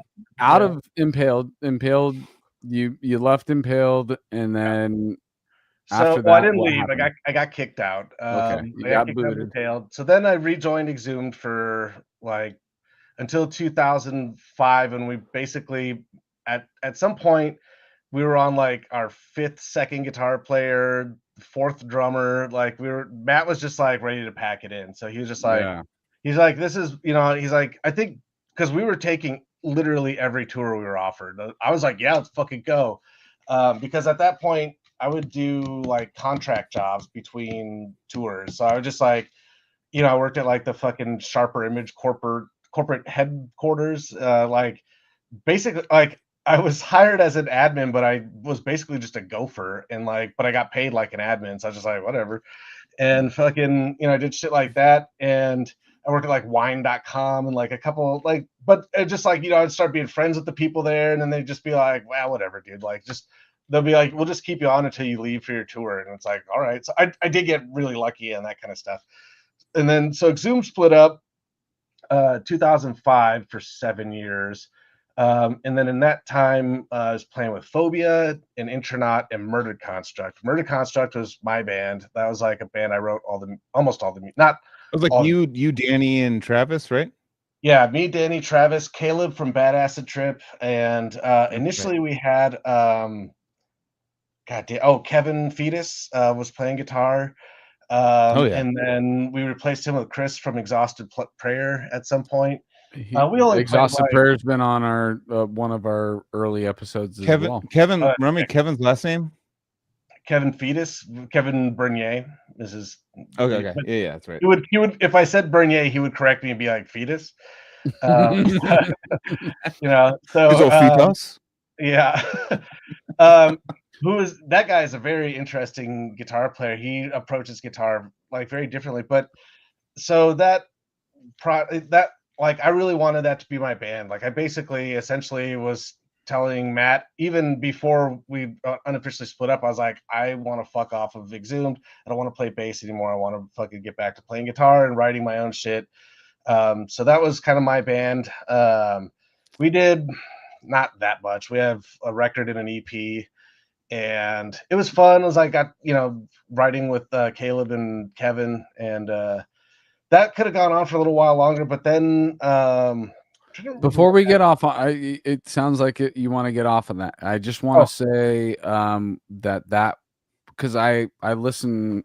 Well, with a fucking discography like yours, it's hard to cram it all in one week, But I was already, familiar with a few of your projects before that, but Murder Constructs was actually one that flew under my radar, and for most that people, and that was my most pleasant listening experience this week nice. was listening to the murder construct stuff, dude. And I even, we mentioned Dan earlier. I sent it to him, and he also gave praise. And I just want to say, like, it's harder to stay on in touch with everything, and that was one that flew under my radar, and now doing this episode has made it back in my radar. There's a reason for that, because when we submitted the master to Relapse, they were just like, you have to remix this. We hate it. And they're like, we like the songs, we hate this mix, we hate the master. Like, there's like, this is unlistenable. And so they started throwing names out, like, who do you want to take it to? And I was like, I don't know, like, give it to, at the time, it would have been like Scott Hull or fucking, they talked about, oh fuck, man, like, not, his name isn't Samson, I forget his name. He's a dude from Chicago that works at Electric Audio. Okay. Anyway, he's a super sick producer, like that guy, a couple other people, and they were like, okay, we're gonna send it to one of these guys to remix it, and then we'll release it.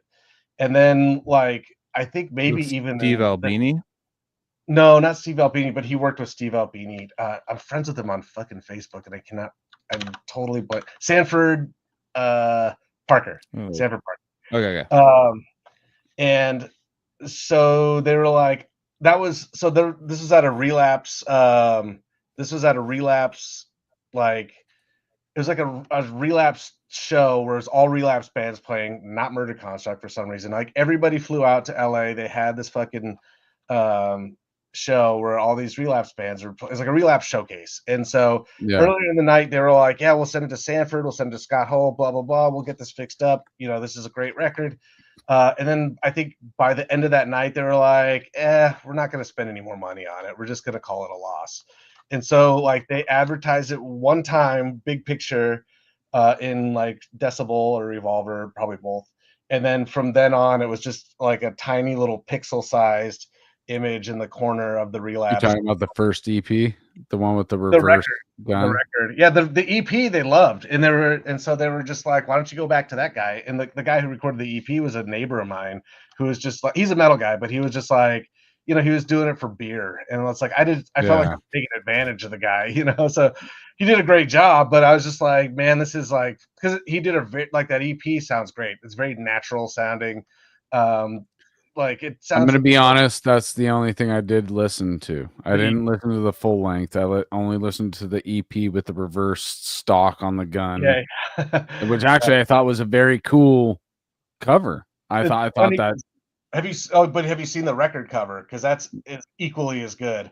No. Those are both, Orion from Relapse. Those are both rejected covers from other bands. Like, Orion Orion made those and sent them to.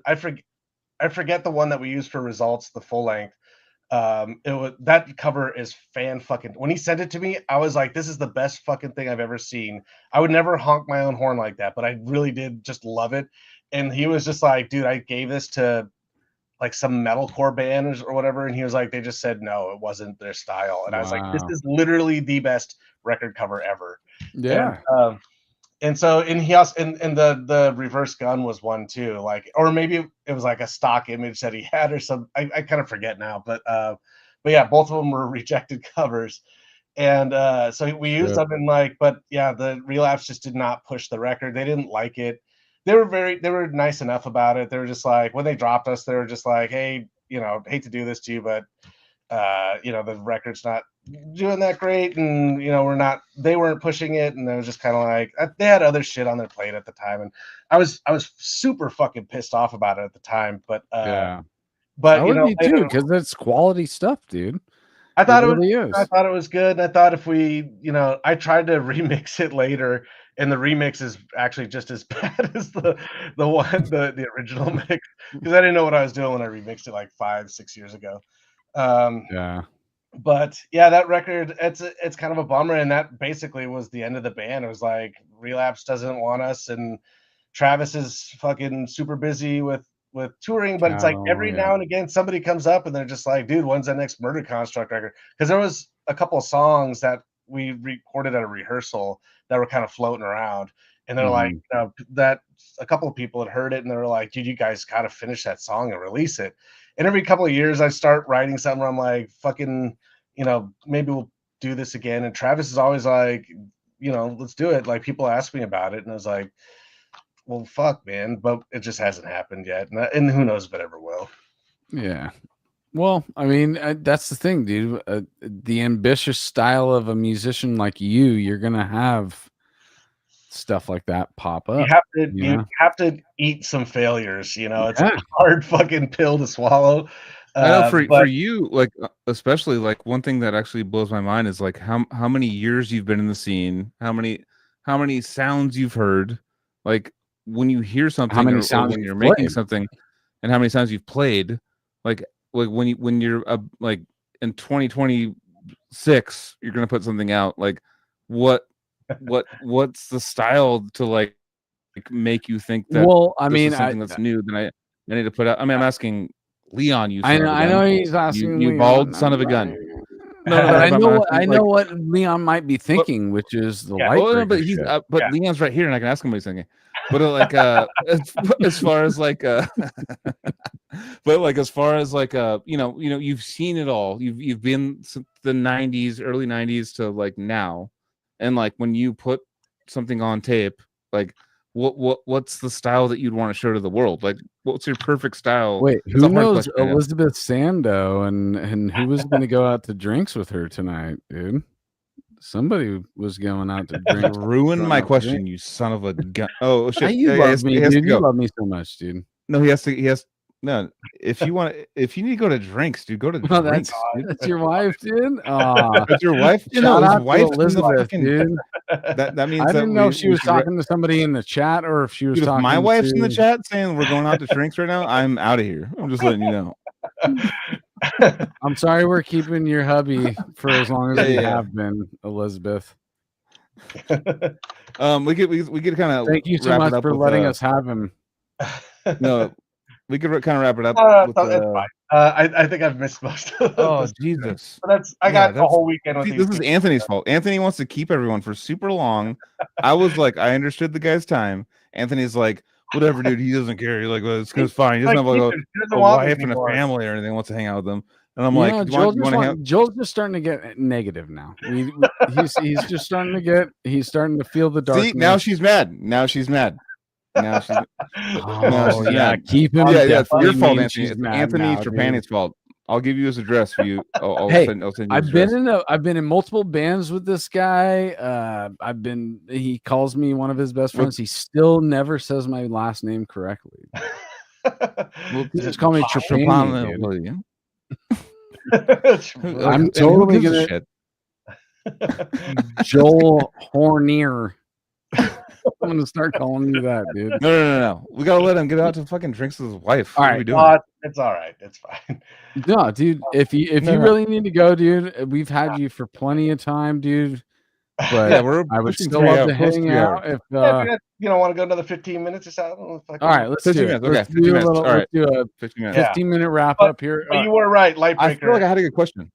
Is the stuff that I work on myself. Lightbreaker is kind of like, well, it was sort of an experiment that for myself. Like that record has no, other than my posting it on Instagram, there's no like PR push for that at all or anything. So I just wanted to try writing a whole record, producing it, recording it, like having guests on it, do the whole fucking thing myself. I really like goofy bands from the 90s like Oxyplagats.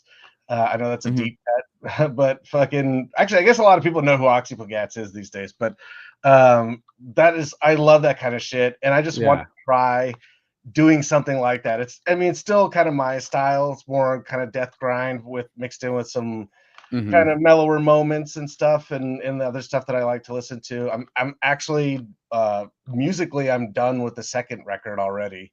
Nice.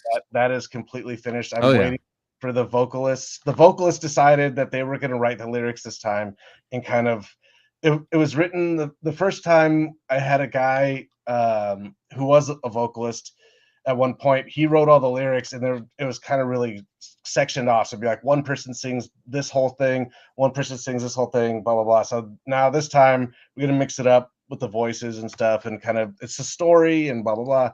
I don't want to get too out into the woods with it, but it's like, it's like a whole alien. I love sci-fi shit. That's my absolute fucking, so it's a sci-fi story. It's meant to be listened to in like one full fucking take. It's a half an hour. It's 36 minutes long.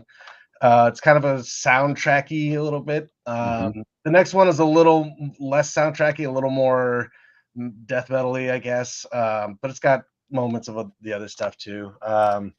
I love conceptual stuff, dude. It's really fun, right? I mean, it's really self-indulgent, but it's multifaceted. Yeah, totally.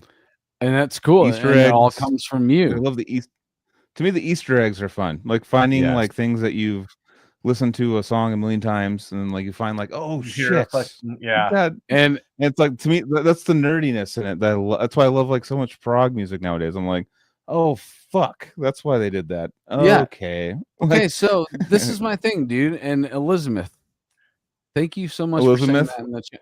Did I say that? I've drank so much alcohol and smoked a whole joint. Guys, we're 3 hours and 20 minutes into this thing, and I'm still talking and still coherent somewhat. Okay, so let's talk Elizabeth about did vocals on the album, dude. She did vocals on the album. That's what I was bringing up, which with the Lightbreaker. She has the same problem you do, and I do. I got very intrigued by it, and I looked and I saw that you were the whole thing, and I was like, "Oh shit, dude!" But wait, there's female vocals on here. You can't be the whole thing. There's female vocals, right? There's 4 vocalists. There's me, my wife, and 2 singers, and one of the singers, Quentin, is like a legit opera singer. He sings in the Portland Opera, and Uta, who now studies with Quentin, she was in the band Witch Mountain, who's like if you know Nate Carson, that was his band. I think sounds familiar. Witch Mountain definitely sounds familiar. Kind of like maybe not stoner doom, but like doom stuff.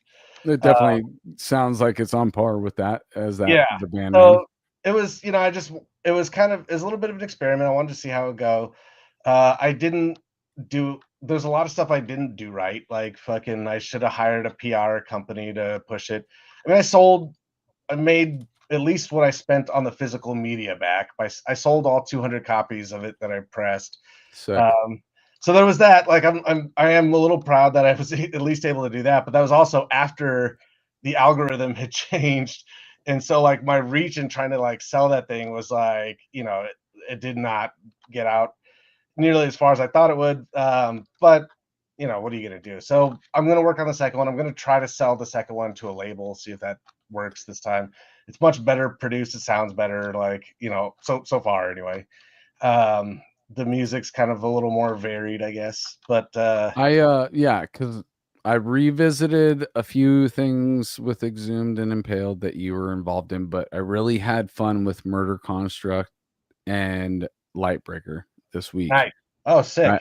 Dude. I really enjoy, because I love out there sci-fi weird stuff, and Lightbreaker definitely it was like a sci-fi opera on audio.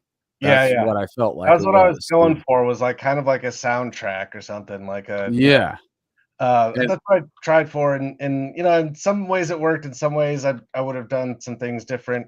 I hired a super sick fucking drummer from Australia, this guy Robin Stone. He's probably played. He's been on our show. He's been on our show too. Good friends. Yeah, there you go. Like I found Robin in a not even on like a metal site. I found him on like a Facebook chat about fucking recording gear, because he has amazing. He's amazing. And he was talking about he's fucking incredible. So the guy who will play drums on the second record, just super randomly, he's a local guy who happens to be studying with Robin.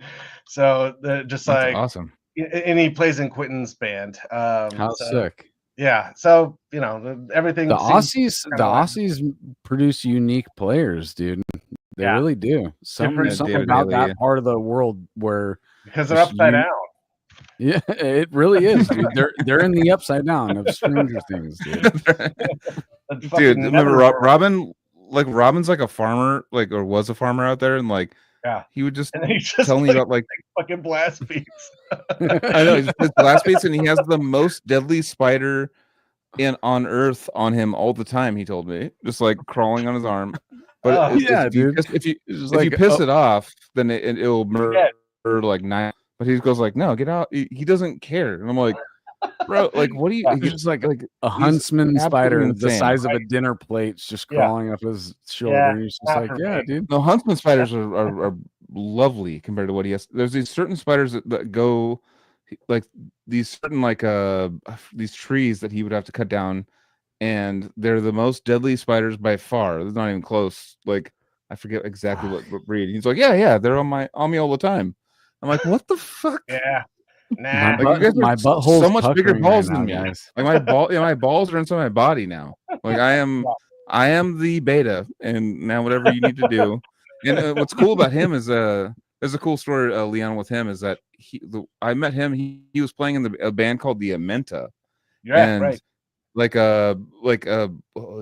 Neuraxis or Augury? So Augury's drummer couldn't make it, and he learned the songs listening on the plane flight over, and was like, I've heard that story, and that's absurd. Insane, dude. And he got swine flu on the tour, and had to play. Right. I remember him sitting there like sweating and like us being like trying to take care of him and stuff. He completely sweating his whole body. Had to do 2 sets. He just learned 1 set like 3 days ago, and he's like, "No, I got it. I'm fine." And he just nailed it. Yeah, and I was like, "What the fuck is this kind of human? I've never seen one of these."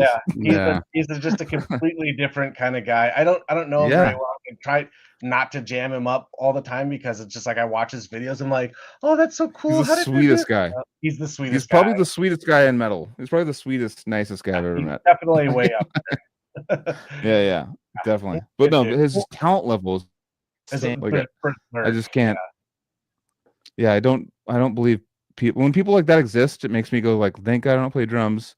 Yeah, right. I feel bad about I would be. yeah. It's those people you see play and you're like, shit. All right, well, I can't do that. I gotta find a different lane. I don't know.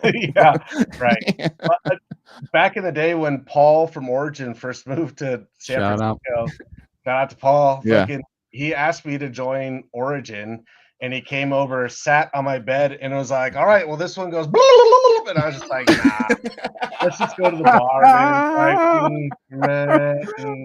So, hey, do you want a perma cramp in your middle of your arm? Yeah, right. You want your arm to just be like this all the time? Like, I actually got asked to join Origin twice. There was that time where Paul asked me, and then later on, Impaled played at Maryland, and John was like, dude, your voice is really good. Like, you should fucking come sing for Origin. It was just before that'd be awesome. Jason joined.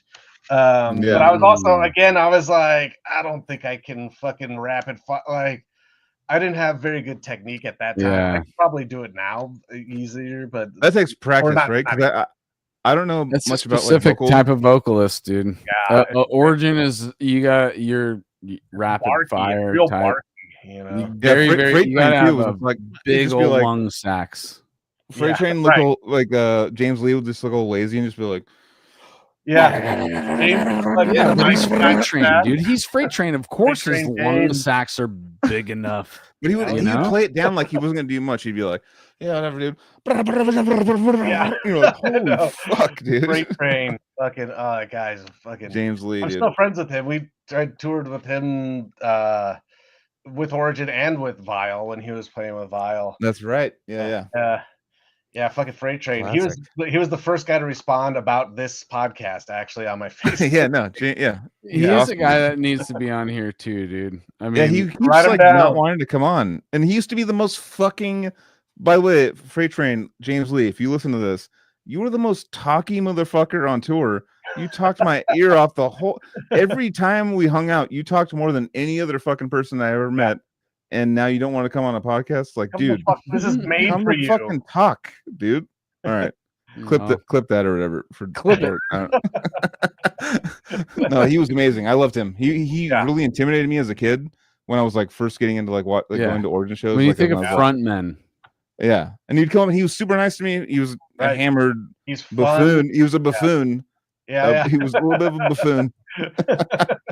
But he's like, it's funny. Like he stayed at my house like multiple times. But he's like a sweethearted. He means really well. He just kind of like he was a little nuts for a while. I think everyone would agree. Off for a minute. I think he's back. You know. Yeah. No, he's totally like when I talk to him online, he's completely like. Not what he was. So, right. I'm just making fun of him, but I would love to have him on. Most definitely, dude. Freight train, dude. All right. Well, you guys want to wrap this, Leon, dude? I just want to say, dude, I'm so not done with you. Like, you got to come back on the show. Yeah, I had so much fun tonight, dude. Yeah, it flew by. I don't know if it flew by for you. It's been 3. I see the timer now, and I'm like, I know, same. Christ. Like, holy shit. That's what it's all about, dude. Making fun of me. He's been like texting me this whole time, just like, are you fucking seriously still doing that shit? He did it for 3 hours too, dude. Make fun of him. He like when I told him about it, he's like the what podcast?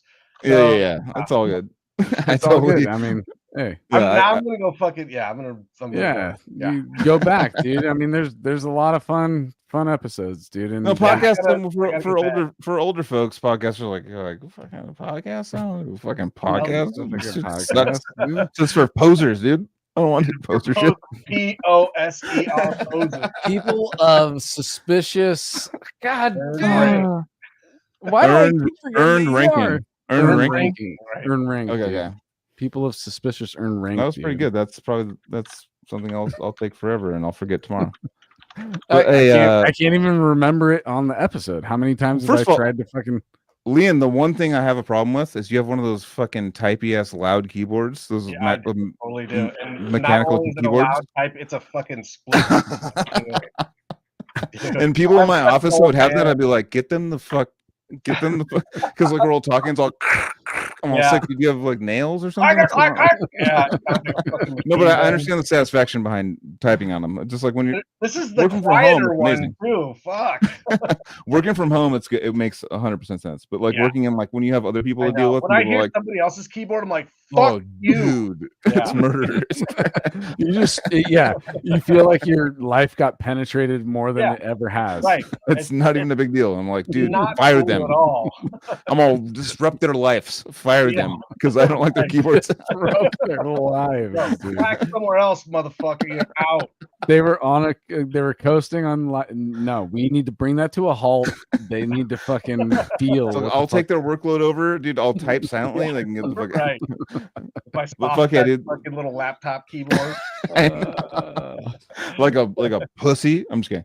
Anyways, Leon, that was super fun, dude. I had a great time. And also, thanks. I really appreciate you guys having me on. That's dude, Leon, this was rad. Yeah, I'll come back whenever you want.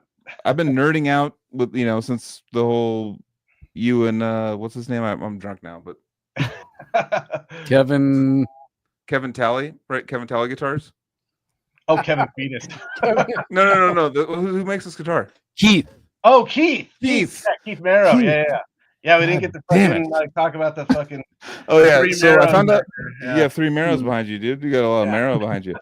But no, it's really cool. You two together, and I mean, obviously it takes a lot of work, and I'm not downplaying that, but I love watching you guys do YouTube stuff. Yeah, I mean, we like doing it.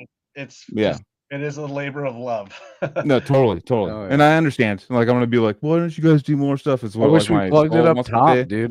We should have plugged. But no, I understand. There's a lot of work that goes into it, and I just every time you guys decide to do one, I'll be excited to watch it. I'm really excited. Yeah, we this year we're doing a bunch for Personas, so they're like probably. Nam. You could do something. You did a thing at Nam, right? So was that about with NAMM, and we DAWs? did a live presentation and shit. I had to play guitar. Was like DAWs, I had to right? play guitar in front of the dude from Surreption, and I'm just like, no. Oh yeah, dude. Like I don't want to. That guy's the sweetest guy not ever, want to dude. do this.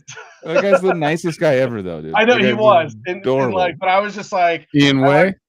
Ian. I don't know him personally, but like while he was standing like 3 or 4 feet away from me, and I was like, while I was playing, I just looked at his badge and I was like, "Fuck no, no!" Like I don't want to. Just gotta flex one more time. He's also been a guest on. No. He was texting me. He was texting me while he was there because I was supposed to go, but Carrie Gear got super sick, and we didn't go. Like we were gonna go with all the meet up with like Michael Keane, all these people. Yeah. And like last second was like, the town just burned down.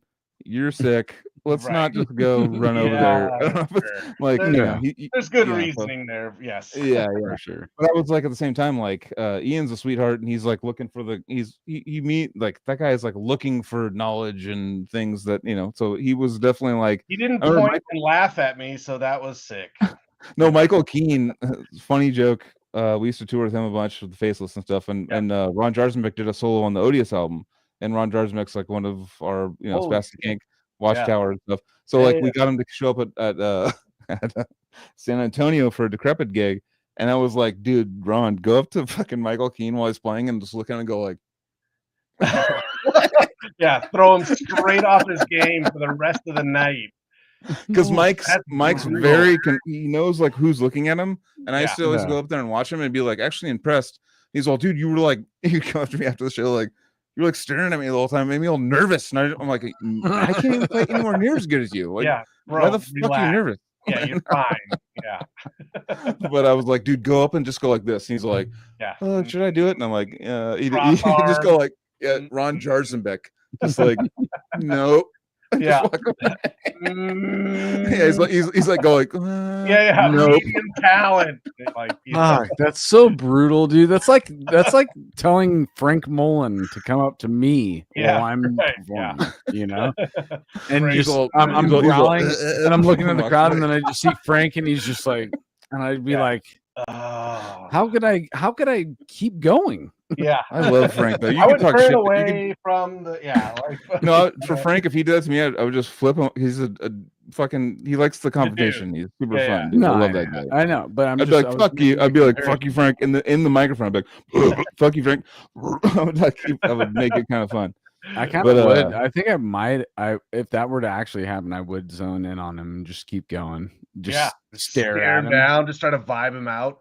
Like you're naked. That old thing. It's like everyone's naked. It's like you're naked, Frank. You're naked, Frank. I see you in your underwear, Frank, and they're whitey tighties. All right. We can go Love you guys. This was awesome. All right. Yeah, super fun. Let's do some plugs real quick. Wrap them up real fast. Battleforgecoffee.com. Oh, I need to get on those banners, bro. What am I doing? All right, we got it. Battleforge Coffee, Generator Rehearsal Studios.com. Leon, where do you want people to go? Muerte.com or beastmanaudio.com. And what channel do people see you and Keith? YouTube. Look for Keith Merrow official, or I think it's just youtube.com/Keith Merrow. Nice. Hell yeah, dude. Leon, please come back, dude. I want to hang out again. Anytime. You should, but since you've been in the passive pickups, try to push Keith to be like, try to get him in the passive game. He is. He's all about those Lundgrens now. Oh, that's what you told me. Yeah. That's a funny ending. Those Lundgrens, bro. I mean, once you're on the Lundgrens, dude, it's no turning back, dude. No joke. Fuck yeah, dude. Thanks for showing up, dude. That's awesome, dude. I had a lot of fun, dude. Yeah, man. Rock on. Everybody, we love you who have been listening, and go have a great weekend. We'll see you actually Saturday. I'll see you Saturday. Yeah, watch the train wreck on Saturday. The fucking shit show where I try and talk to a bunch of Germans, dude. All right. Good luck. All right. Rock on, peeps.